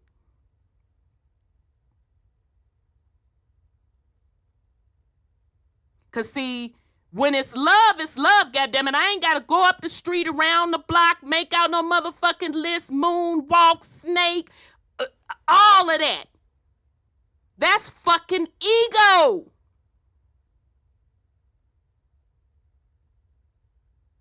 That's why people don't know love when they see it. Or they don't know how to give it or receive it. Because it's at the fucking ego level. They want to pick up a mask and put on that fucking mask and that persona to quote, quote, get love. And what happens? Can't live it. It falls off. It's temporary. Okay?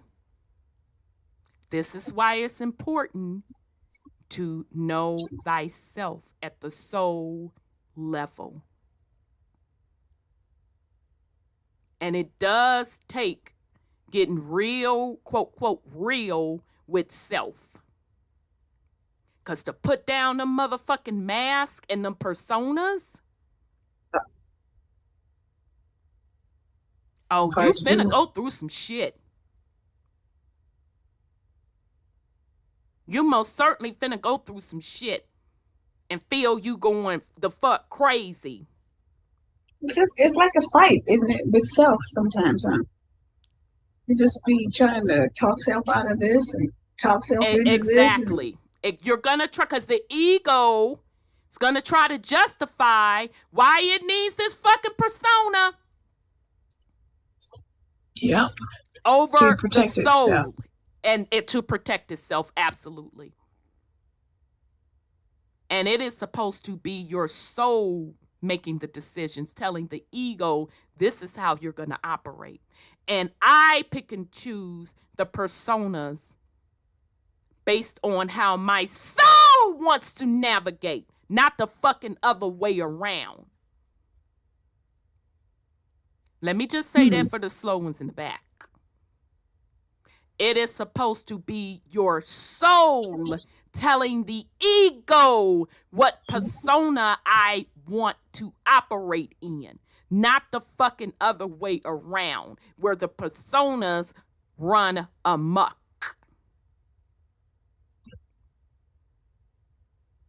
Right. All right. Okay, we're not gonna go through all of that. You are emotional intelligence. Yeah, a lot of this shit I skipped because I just didn't fucking feel like it. Right? We talked about time being an illusion. We talked about the true purpose of the Mayan calendar. In my opinion, what that particular civilization was really describing was actually the Mayan calendar. I looked at it as really not a calendar, but the universal clock. And they were describing, number one, that this whole entire realm is just an illusion. Okay? Which really, that's what the Mayan word mean, about fell the hell out. I'm like, oh shit. That's what they were saying. Okay? So the reason that the quote, what they're calling calendar, I'm calling it a clock, ran out is because this physical experience 3D as we know it is up. Okay? What is supposed to happen is the souls supposed to elevate to a higher realm. All right. And that's why we talked about over the last couple weeks. This is what AI is about. It is about taking the populace consciousness off into another matrix, an artificial matrix that's still going to be a 3D-ish experience. All right. But you have souls that have their consciousness, or they have merged back into self, or recognize the true authentic self at the soul level, that's done with the shit. All right, I don't want any more 3D experience. All right. Time for, quote, time to have my experiences on higher realms. Okay. All right. Okay. So we talked about, I don't think we started. I think this is where, this is the first time for this. Okay. So let's talk about different timelines.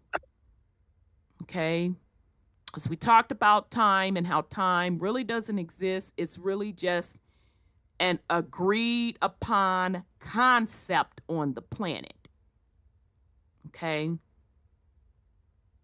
All right. So when we talk about timelines, spiritual timelines represent the different aspects of the soul which have manifested themselves. Okay. And some called timeline. All right. So let me pull this article. Just a sec. Let me pull this article. I haven't looked at it in a while. So give me a second and pull this little article. Let me copy this link. It's almost like the Star of David. Yeah, but what sacred geometry do you remember that represents? Why is this not working? Say Earth, Wind, Fire. The Earth itself. Yeah. Earth, Wind, and Fire. I was listening to them literally before we jumped on the air. Please let this be it. Yes. Okay, this is this article. I think what that's representing is this the right thing? Yeah, this is the right thing. That's like the number one is representing the Merkaba. Okay.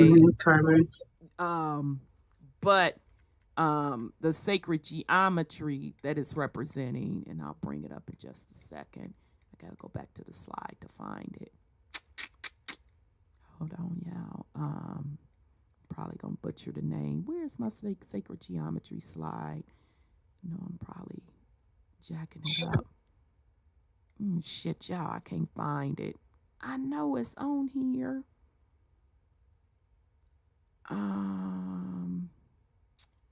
Oh, here it is. I'm like, I know I got it. Doggone it. I know I got it. Doggone it. Okay, hold on. Let me show it to you.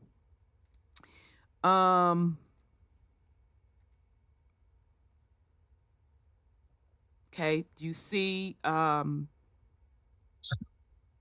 the screen, am I displaying or am I not? Yeah, I'm displaying. Okay. I just had to make sure. I don't know why this computer do this sometimes. It's a delay for me. Yeah, that's how my backup computer be delayed like that sometimes. It be ticking me off. Oh, here it is. Flower of Life. Yeah, but you see down here we have the different sacred geometries. Okay. Yeah. Okay, so you can look at it as the Metatron cube, the Star of David, I don't want to, the octahedron. Okay.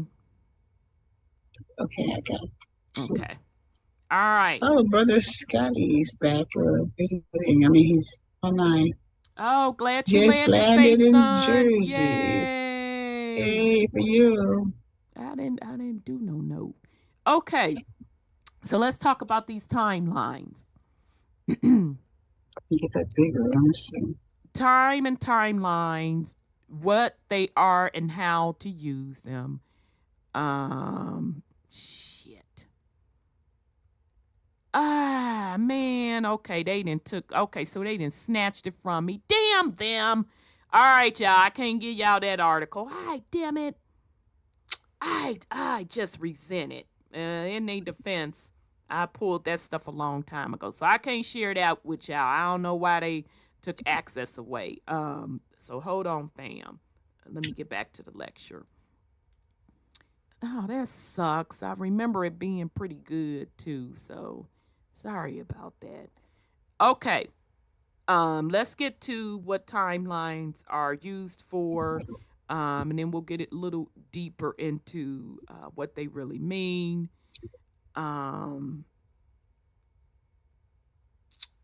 Because it's gonna become very important.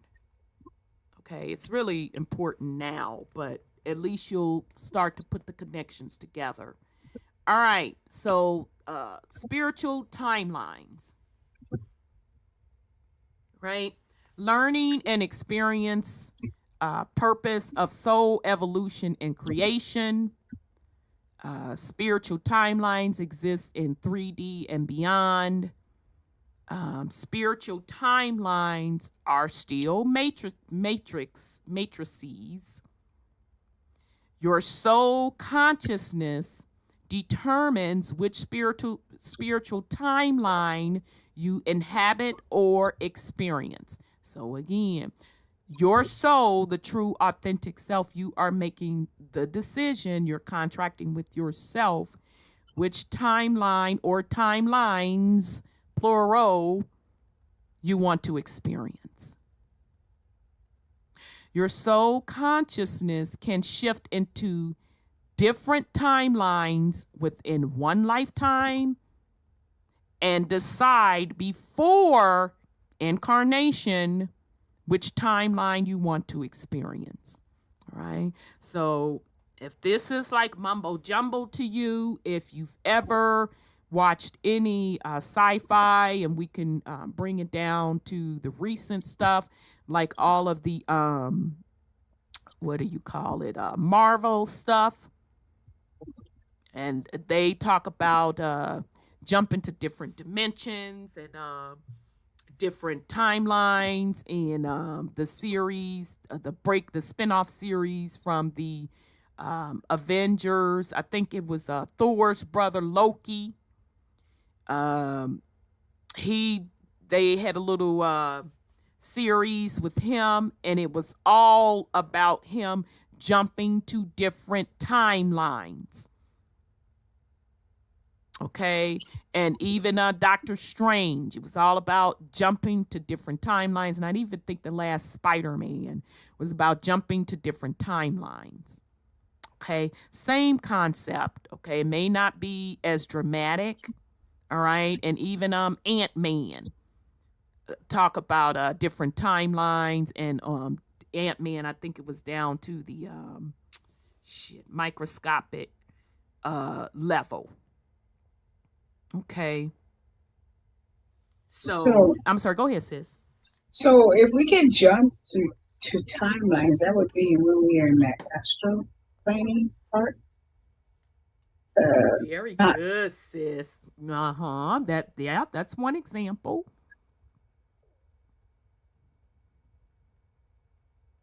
One example? Because your soul consciousness determines which spiritual timeline you inhibit or experience. So that's just one example. So meaning you're here now in this 3D experience, right? Mm-hmm. And you have the ability as a soul to astral travel. Right. Okay, so you can do that on the quote, quote, astral plane. Okay. So, yeah, you can say that's an example, but it's even more than that. I'm sorry, go ahead, sis. Well, I know if you fall in love, you're on a different timeline anyway. Now, that's interesting that you say that. Tell me more. Tell me more. I mean, you have such happiness and peace, and you're just in your soul self, because if you do the so-called love making that they have on this planet, you're going to stay right here in 3D. But when you're really, really in the spiritual soul, my mama used to say, when you're really in love, you're not going to even feel the wind. You're not going to even feel the cold. You're not going to even be hungry. It's kind of like it transcends the ego and what it wants. That's because that's pure love. That is love at the soul level. Yeah, it is. So that would be another transcending of timelines too. Absolutely. Yeah, that's pure love. Absolutely. Yeah. Okay. All right. So, we said your soul consciousness can shift into different timelines within one lifetime and decide before incarnation which timeline to experience. Here's where it get funky. That's why I said that's one aspect. Okay. Let's talk about multiple timelines. Okay. So you have your soul. Okay. And we're talking simultaneous timelines. Okay. When you come into the 3D or wherever you're going to go? So, there's 4 or 5. Oh. No, go ahead, sis. What you think it is? No.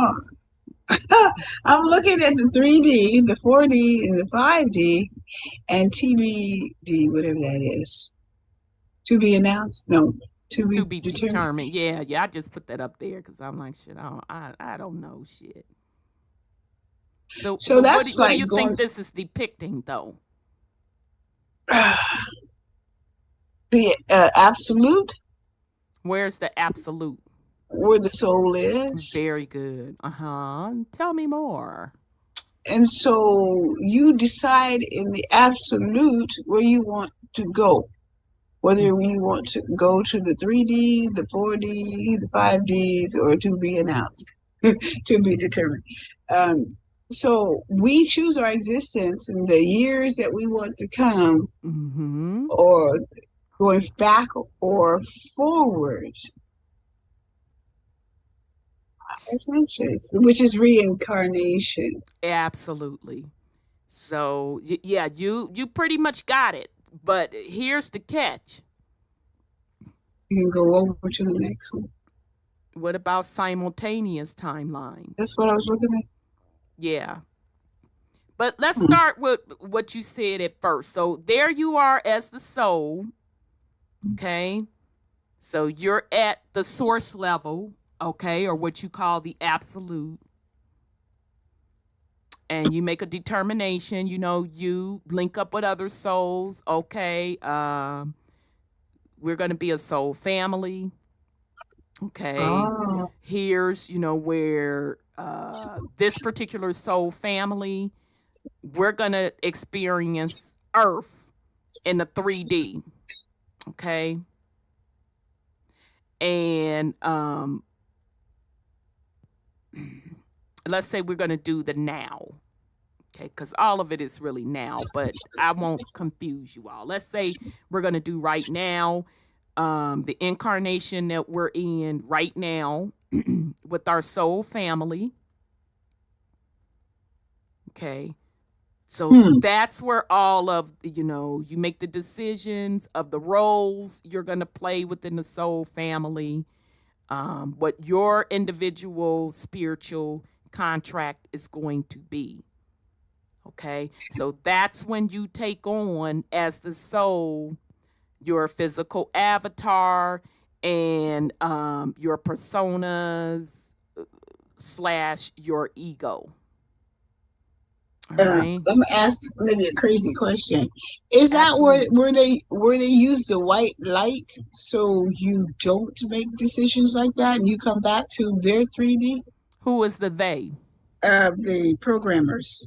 Who's the programmers? We program it, but it's okay. So who's the they then? If we're the programmers, who's the they? Well, I don't know because we have those 13 gates. So we're in a program. You're an ego because you're going up the block, around the corner, moonwalking. I'm asking simple questions. I'm fencing a Judge Judy you. We are the programmers. We should be the programmers. If so we're the they. Family. So that's why I keep asking, who's the they? So that don't apply to us then. What don't apply to us? The gates, the 13 gates. If we what? have the Tell soul, me more. What do you think the gates come in at? Well, we talked about the 13 gates in leaving this realm and having higher vibrations. Okay, to go I up. see where you're going. Okay. Yeah. Okay, so the 13 gates is still a program. That's a program. That's a program. All of it is a program. So E1, program. And E, that's equivalent to Earth. Okay, this is just Rhonda's little mocked up diagram. All right. Oh, so, I see. Okay, so E1 is Earth 1, E2 Earth 2. So E1 program, E2 program, E3 program, E4 program. The only program is not at the soul level or the absolute at the source. Everything else are programs. Well, I'm asking that because when I saw a past life, it wasn't in this time frame. It was an earlier time frame. Yeah, we finna to talk about that. Very good. Very good. Okay, so each time you're having an incarnation, and let's say my 3D incarnation, I decided to come back 3 times. So I came back in what we're calling the year 1500. Some say it was I-500. It was really year 500, but nonetheless, 1500, then 1800s, and then now. So I've essentially in this 3D reincarnated 3 times. Okay. So when you talk about past lives and Akashic records, this is how you're able to tap into it, because E1's program is already recorded, right? So that's why you at the soul level can tap into the Akashic records or the recording to see, you see what I'm saying? To see, what the fuck I was doing in 1800s. Roll that beautiful being footage. What the fuck I was doing in the 1500s. Roll that beautiful being footage. Because it's a program, okay? It's a computer. Yeah. It's a simulation. Okay? All right? Makes sense. So I just use like the 4D, 5D. I'm not saying it necessarily has to be these things. I'm just using these as examples of like higher planes. And I really probably could have put 5D, 6D, whatever the case may be. And that's why I put TBD here. All right. But the same concept, only difference is these all represent different timelines. So the 3D being the lowest frequency timeline. Okay. I decided as a soul to experience that. All right. But once I'm done with this program and this program has ended, I don't want to start this motherfucker back up for my soul. Okay. Some may want to, go into the AI and, this may be, A000, and then instead of 1500, it's like A500. I don't know what the fuck they gonna do on the artificial matrix timeline. Not my business. They could rename this motherfucker 3I. 3AI. I don't know. I ain't interested. Okay, because it's a lower frequency. All right. But I, as the soul, have the option of, okay, you know what? I've experienced the lower 3D. Okay, which, by the way, as a soul, I was a co-creator in this as well. Okay, I was a co-creator in this program, in this E1. 3D. Exactly, in this 3D. Very good, sis. In this 3D. I was a co-creator. All right. But all right, I'm done with this 3D shit. Okay, I want to go to a higher timeline. Okay. So let's say I want to even skip past 5D, whatever the case may be. I want to go to TBD. Okay. I want to be a co-creator here. It's going to be a higher timeline. Okay. This is who you are as a soul. Up and around. Okay. When you totally just operate at this level, you are so not utilizing the true you and your true potential. At this soul level, you have access to all of it. I'm going to say that for the slow ones in the back. At a soul level, you have access to all of it, all right? Now, some would say that even at the soul level, you may exist in multiple ones in the physical. Okay? But I'm just going to tell you, at a minimum, you have access as a soul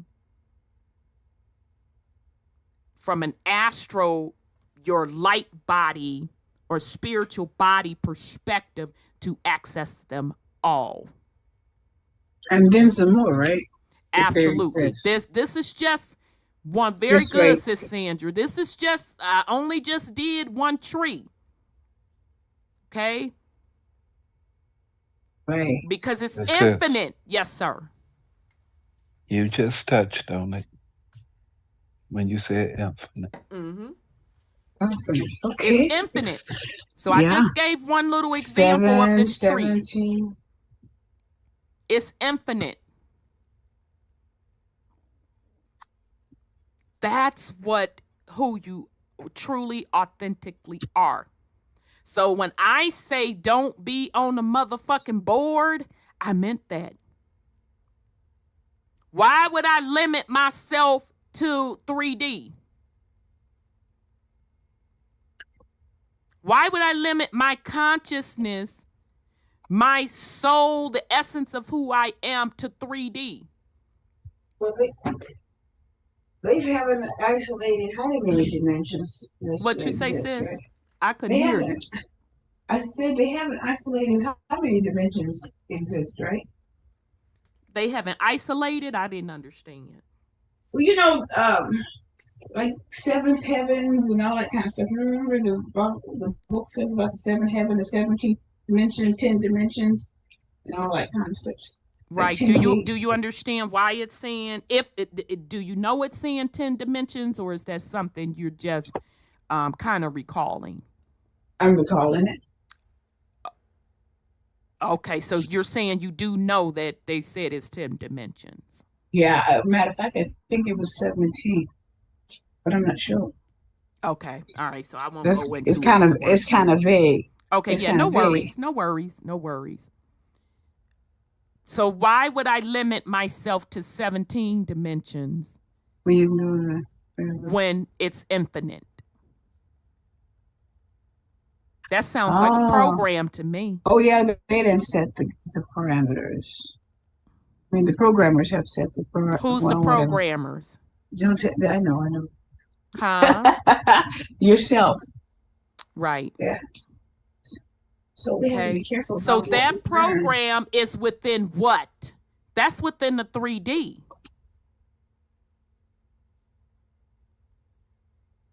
Okay.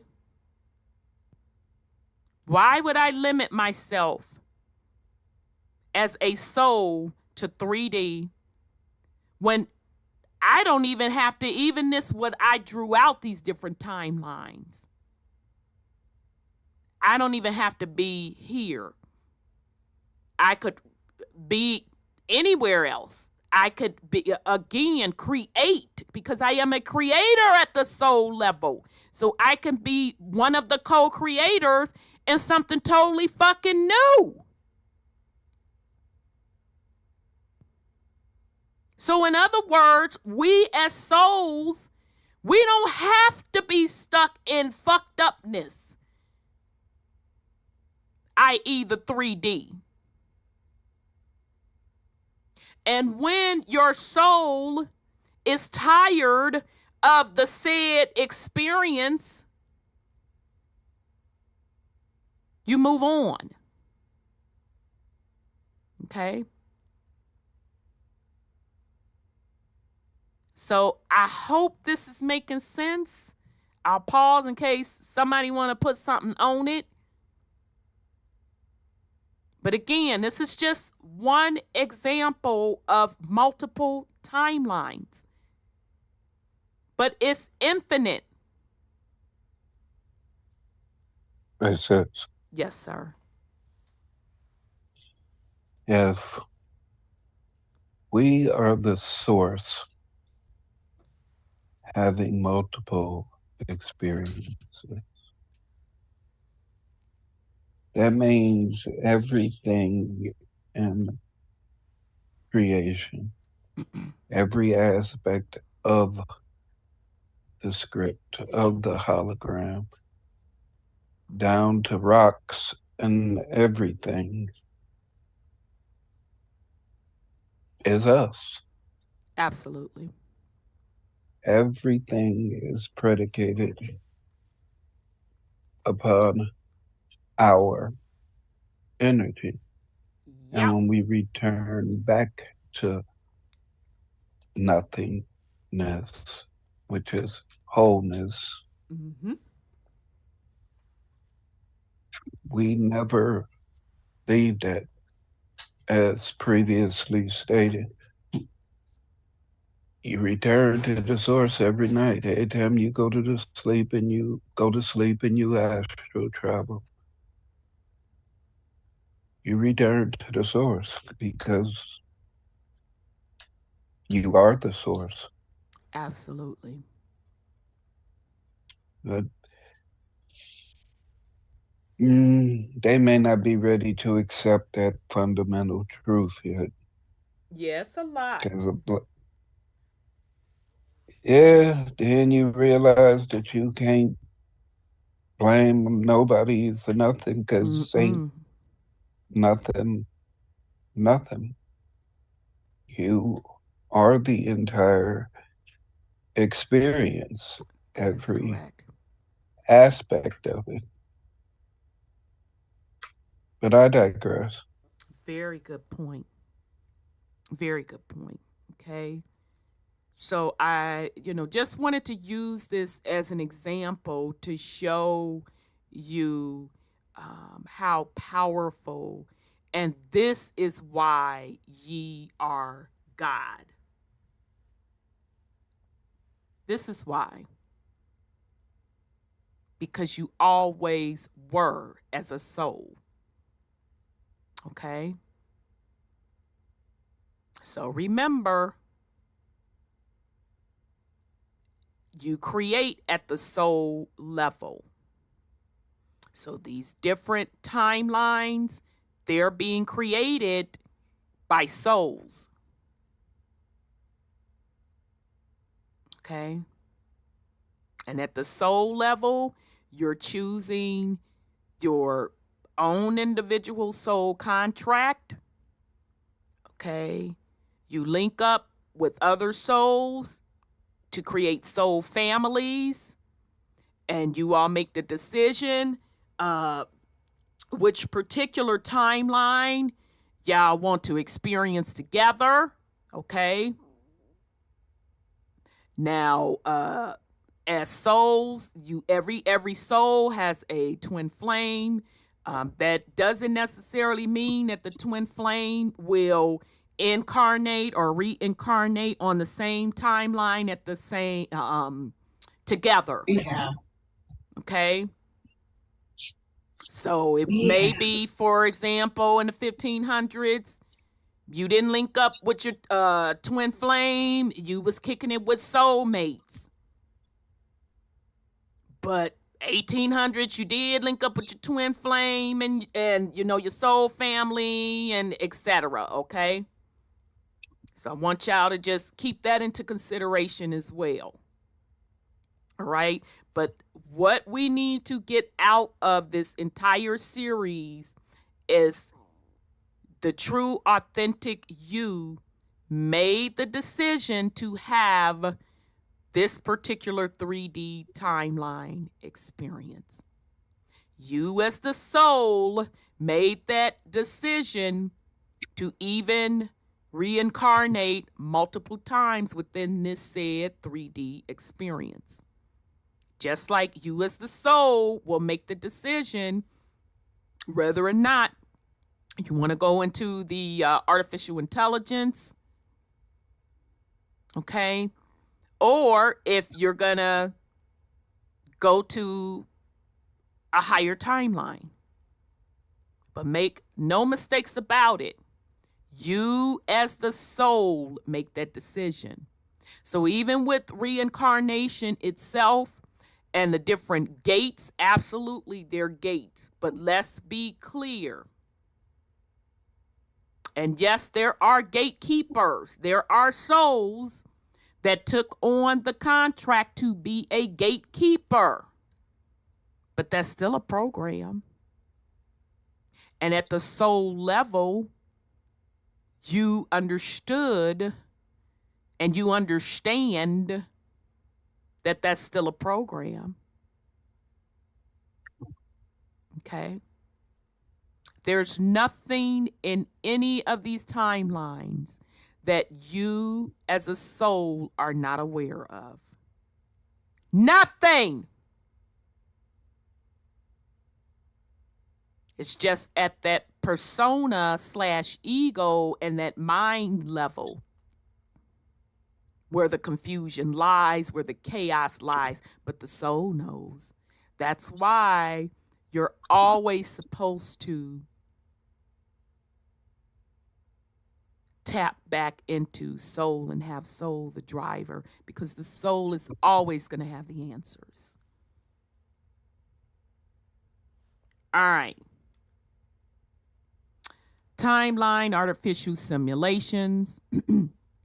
So what I wanted to discuss on this, damn, it's 11 o'clock already. Shit. All right, we'll go over this and then we're going to come back because I know this is a lot to digest. So we'll come back next week, but I do want to at least go over this. All right, so let's go over timeline, artificial, simulated. Okay, I know we hear people talk about the Mandela effect.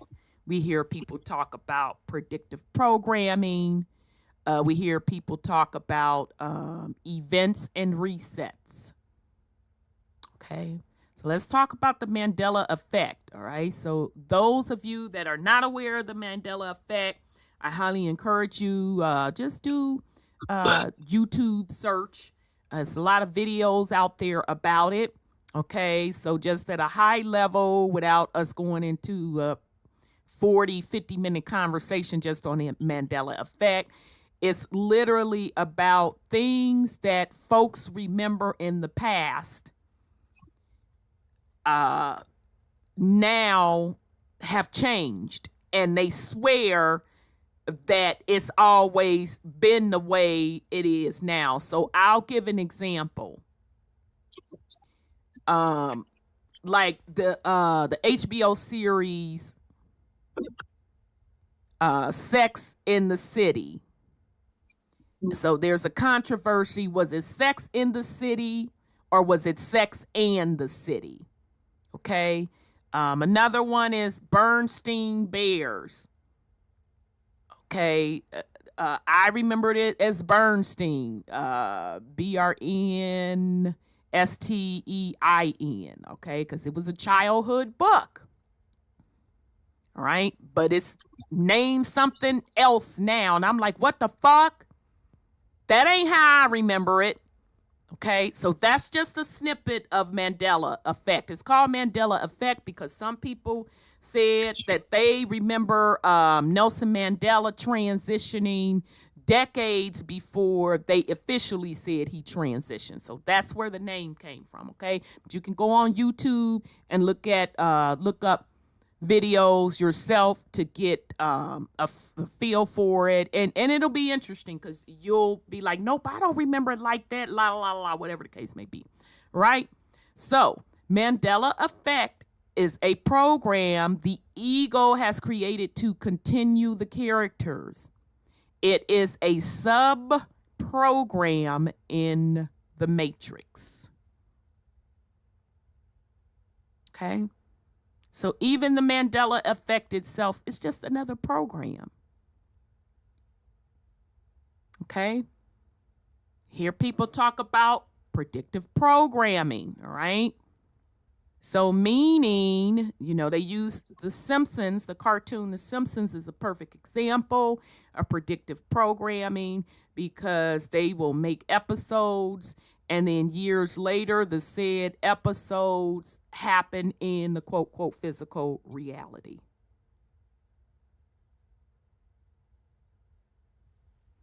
Predictive programming is literally a program the ego has created to reinforce the character of the false existence. So in other words, I'm gonna put out this quote cartoon to say XYZ is gonna happen, and then a decade later XYZ happens. Yeah. And so that's like, to most people, see, I knew that shit was real. I knew that shit was real. It's still a program. It's still a program reinforcing the Matrix as being real when it's not. I'm sorry, go ahead, sis. So, a lot of things nowadays, it's like Copper Color Libra says, it's like we have crossed the timeline now. I think we have. I think it's something different than it was like 3 years ago. Like, I'll tell you, like Tom Hanks' wife, Rita Wilson, was said to have died of cancer. Is that a timeline, or is that a program? It's a phenomenon. It's a program. The program. They're giving us different programs now, of stuff that's already happened. Based, I can see it, or that yes is no, and no is yes. It's people kind of like really screwy nowadays. It's just different. Lawlessness is right and law is wrong. Right, and all those are programs. So let's not confuse timelines with programs. So let's just go back. Okay. Let's go, and that's okay. But I'm glad that came up. Okay, because again, timelines are this. Like a clock. It's not a clock. It's different experiences. Okay. What you all just described, that's still within 3D. Yeah. So that's the timeline. That's still a 3D timeline. Yeah, 3D okay. timeline. So what you all experience, what you all describe, rather, that's just a sub program within a program. Oh, within it. Okay. So look at it like this. I'll explain it like this. Just trying to use different analogies to give a different way to say the same. It's like she said, during the pandemic, they changed the program. Oh, and I know now you got it, sis. Now you got it. Bingo. Exactly. So think of it like upgrading from your computer. Windows. What we on now? We on Windows 10 or 11? I think it's 11. 11 365. Okay. Think of it like that. It's still fucking Windows. 3D. So that's still 3D. It's still Windows. Okay. Yeah, it's just a change in the quote programming. Okay. So Brother Sean, where's the virus? So we can, they put viruses in there, right? Too. So what would the virus do? Tell me more. Tell me more. Tell me more. It would probably break the program. It would program would a be virus is a program. Thank you. Yeah, to defect the program, right? No, it's another program. It's another program. It's just another program. Right. The original program. Well, I'm not techie, but okay. Yep. Because all viruses are written. So that's a program. Yeah. It's not a fail-safe or anything like that? I get it as a fail-safe or something, but I guess not. It has intended consequences. Exactly. It's created to do something in specific. Exactly. Right. That's right.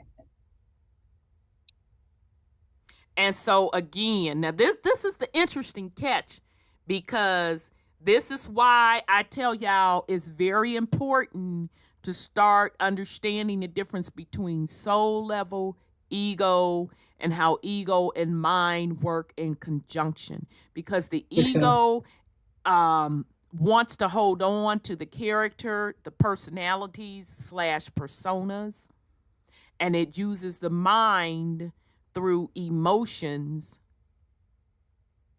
and thinking to do it. Because the ego wants to hold on to the fucking 3D.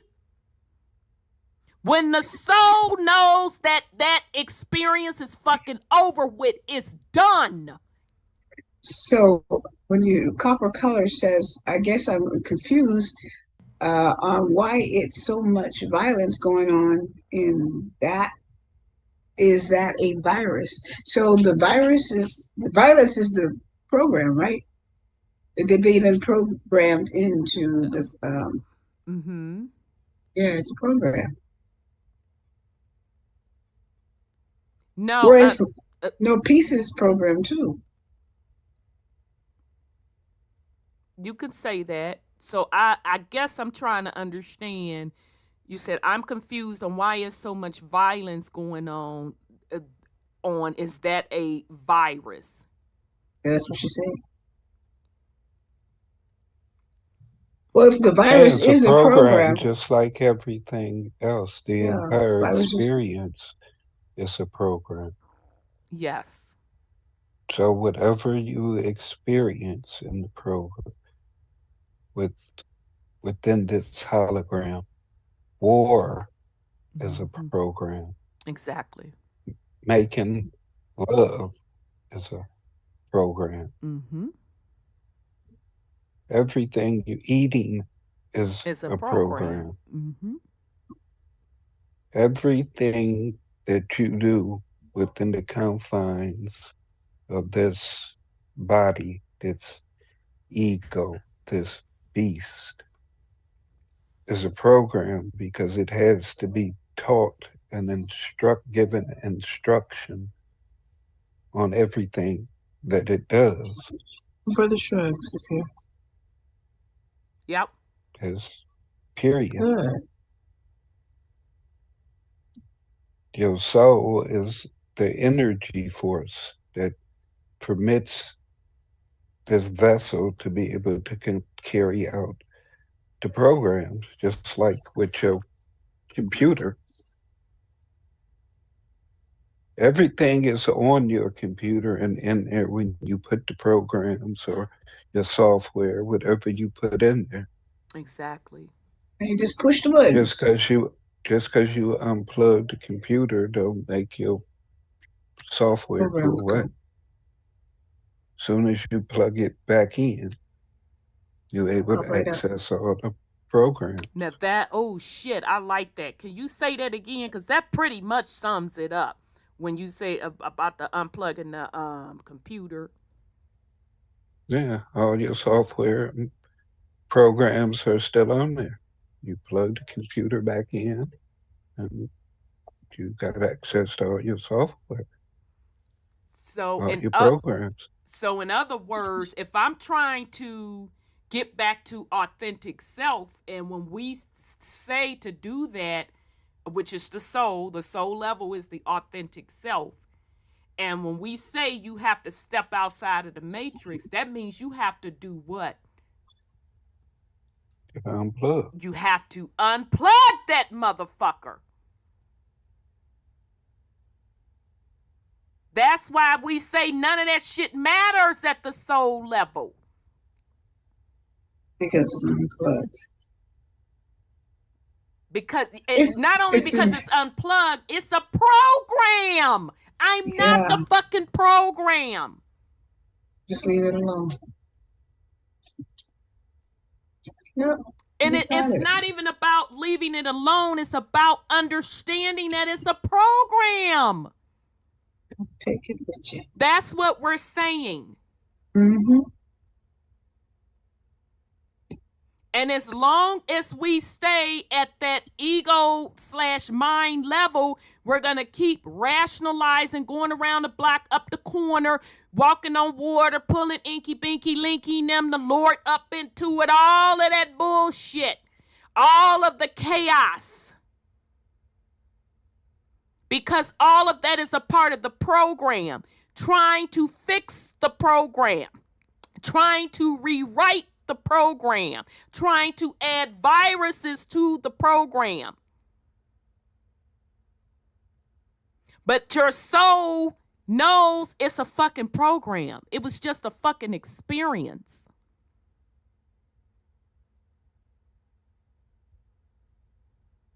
When you start to operate at the soul level, when you see that it's a program, then you move accordingly. So in other words, as long as you're operating physically, this avatar in the 3D, you start to understand, well, this shit is a program. Okay, I get that. All right. Well, this is how I'm going to move within this program from my soul perspective. That's the difference. But when I want to access the real shit, that's why I said I'm not fucking concerned about the 99%.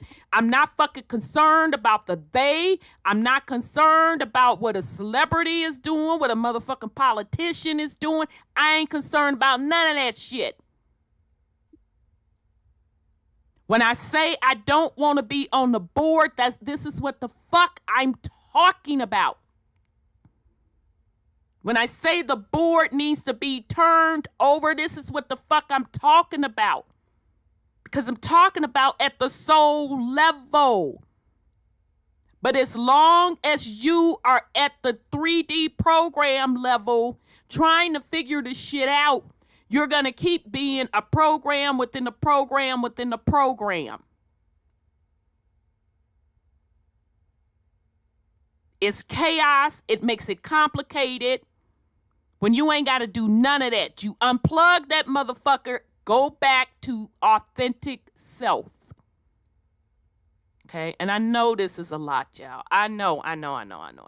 That's why I'm not finna go beyond this. We're going to stop after this slide.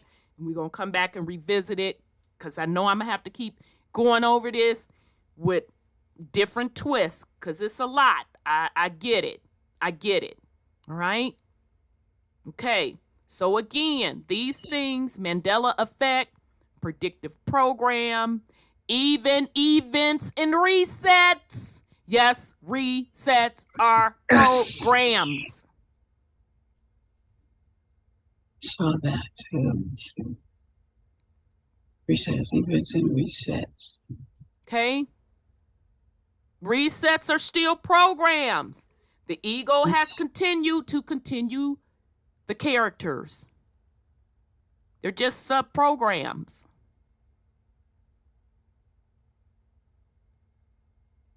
All right? These things are not aspects of your true identity, which is the soul. Okay? These things, the Mandela effect, predictive programming, events, and resets, they're just programs that you're just so happen to be experiencing. Okay? But the ego makes them into something more than what they really are. They're fucking programs. Okay? You're not the programs. Let me go back. You're not the programs. You're not the programs. You are the soul. Again, you're not the program. You're not the computer.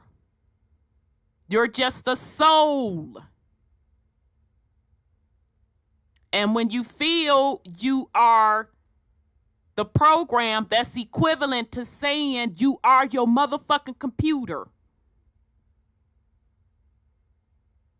Although you, which is the soul, are tip, tapping, typing, click, clicking. You think you the motherfucking computer? Wait a minute. Who operating the fucking computer? Ain't the you operating the computer? That's essentially what the ego has done. People are so engrossed in the characters, they think they're the fucking program. They think they are the character in that video game. That's not you. You are the soul. Okay? You are the soul having a physical experience. All right? So we're going to stop right here. I know this is a lot.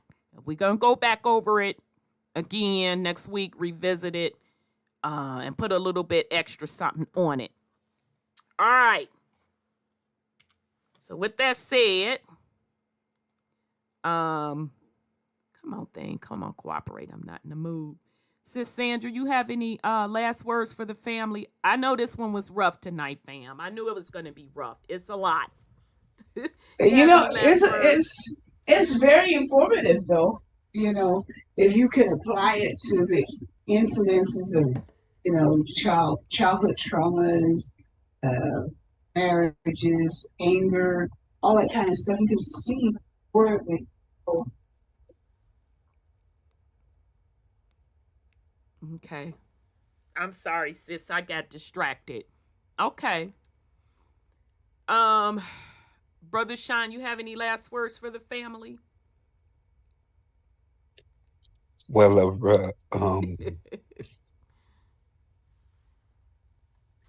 considering you are everything,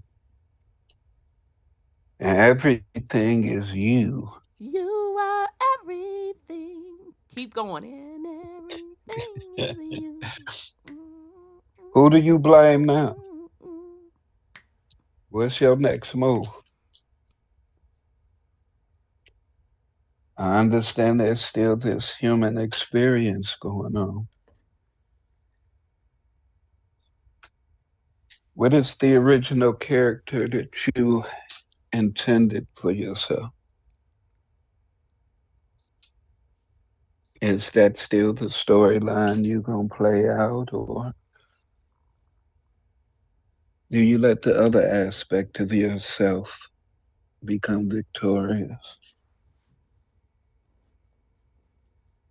Or do you just write another script where there are no victims?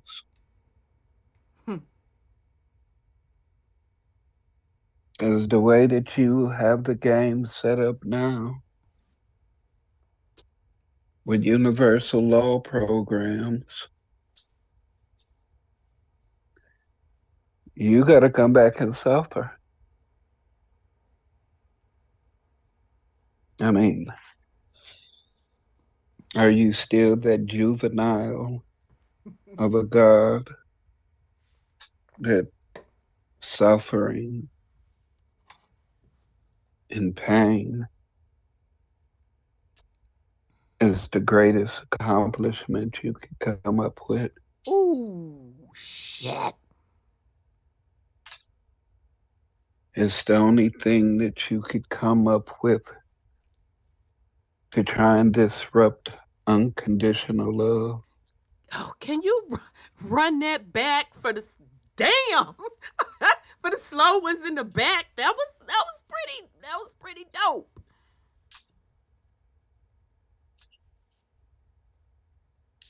As gods, as creators,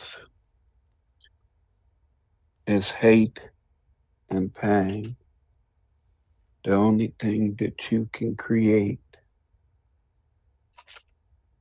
can disrupt unconditional love. I'm finna write that. That's finna be a meme tomorrow on the motherfucking community wall. Ooh. Everything is by consent. Everything is your experience, our experience. If everybody wants to keep saying that we're all one, so having a human experience,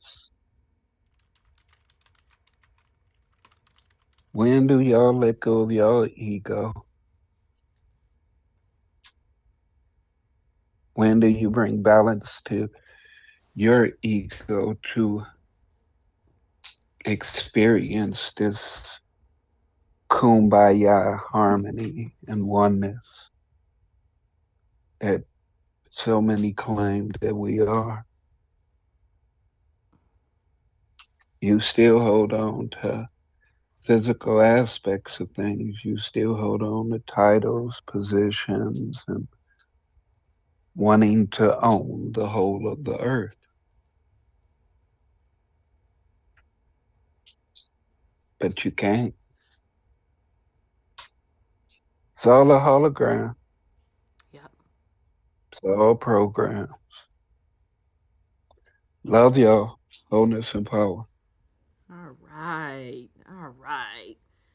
Okay, well, fam, I don't have nothing else to put on it. I know this is a lot. I know. Hang in there. We'll keep, going over it. And it's gonna take you listening to this multiple times, and sitting still with self. Okay, so unplugging literally from the bullshit, unplugging from the program, right? To truly get to authentic self. And you can start small because, even the concept of unplugging, you're like, what the fuck you mean by unplugging, lady? Shit. Okay? So you can start small by, as you're navigating, start to really distinguish, the decisions that you're making, the feelings and emotions and the thoughts. Just start to categorize, because I know the mind likes to categorize shit. All right? Is this at a soul level or is this at the ego level? Okay? What's the difference? Soul is always going to be about pure love, all-knowing, stillness. Okay? It's truly who you are. Okay? Ego's going to always be about, it's got to be this, it's got to be that. All right? I'm lacking something. I got to do something. I got to control something. I got to rule over something. I have to have this identity. I have to have this mask. This mask is who I am. Okay? So just start with that. Okay? With everything that you do. And then you'll start to learn the difference between, is this at the soul level or is this at ego? Okay. Although all along your soul is tapping,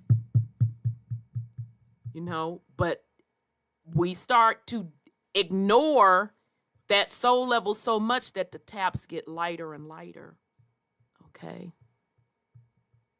Right? And sometimes the soul will tap really loudly when it's really something that's just so out of whack. And some people are so, divorced from self per se, that they'll still ignore that, what we call intuition. You remember that? Stuff called intuition. That gut feeling. That following that first mind. But the ego turns around and gets the mind involved and fucks all that up and complicates it till you go up the block around the corner. Yeah, turn this, go that right. And that intuition told you something simple, bitch. You cool. Okay? Just start small, all right? So I know this is rough, fam. We'll go back over it. I know it was a lot tonight. I know this is new concepts. We're talking about timelines and how your soul operates among those timelines. We'll come back and go over it again next week. Hey, sis. Yes, sir. I just want to say, consider we're always mentioning chess, which is an exquisite game within itself. This whole hologram thing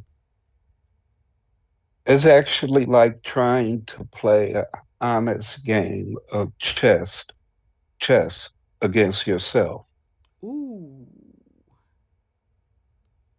I mean, you literally have to go over to the other side and try and divorce yourself from the thoughts that you had playing the other side and play the other character as if you don't know what's taking place on the other side.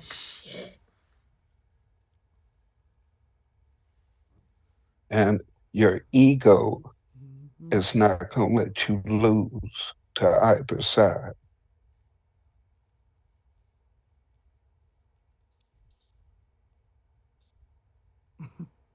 That's deep. I don't know how.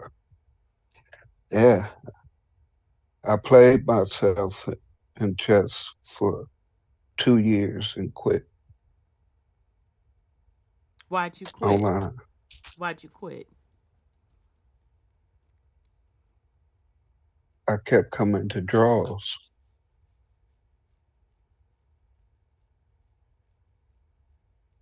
I didn't want to lose on either end. So that's what I'm saying. I'm sorry, go ahead. I quit. That chess game is still somewhere out there out in the internet world somewhere. It's online. You could play chess games for years. You know, which is I've played which is actually how things is going. Yeah, it's one big chess game. It's just one big chess game. Exactly. That's why I said get off that motherfucker. Get off the board. Return to self. Exactly, because it was driving me crazy. And what folks are there, what's happening to folks on the planet? It's what's happening to souls. Playing against yourself, and then, well, I'm going to rewrite the program, so, now I'm going to, make this move, and still a game at the end of the day. Whether or not I'm playing against Sean or if I'm playing against myself, it's still a fucking game, correct? Still a game. Mm-hmm. That's why I've been saying get off the board. Turn the motherfucker over. Okay? When you're making decisions, make them at the off-board level, at the soul level. Because every time you make them on that board, you're going to experience chaos. So think about the decisions that you make, quote, quote, within this experience, what we're calling life. And think about the results. And you can very, very quickly find out which ones you made at a soul level and which ones you made as that character ego level. It's going to become very fucking obvious real quick.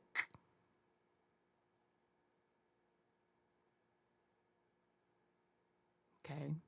So with that said, we are going to be out of here, fam. Thank you all for listening. So I do want to give a shout out to Sis Sandra. So thanks, sis, for joining us tonight. Truly appreciate it. Thank you, Brother Sean, for joining us tonight and sharing your wisdom. Thank you to the YouTube.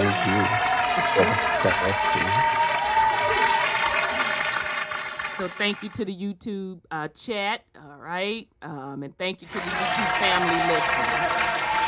Okay. All right, fam. So we're going to be back next week to go over this stuff. So y'all, I need y'all to go ahead on and look at Tyrone as that damn clown. Hurry up now. Go on and get through it, shit. So we can give our little perspective. I'm going to give y'all 2 weeks. And then we gonna go in, and that'll give me a chance to check out Brother Will Kapoor's stuff too, because I really want to see what was his take on it. Okay, so don't forget to watch Tyrone. It's on They Clone Tyrone. It's on Netflix. All right. So with that said, fam, love y'all very much. We are Truth Uncompromised, and we're out of here, fam. Peace and love. See you next week.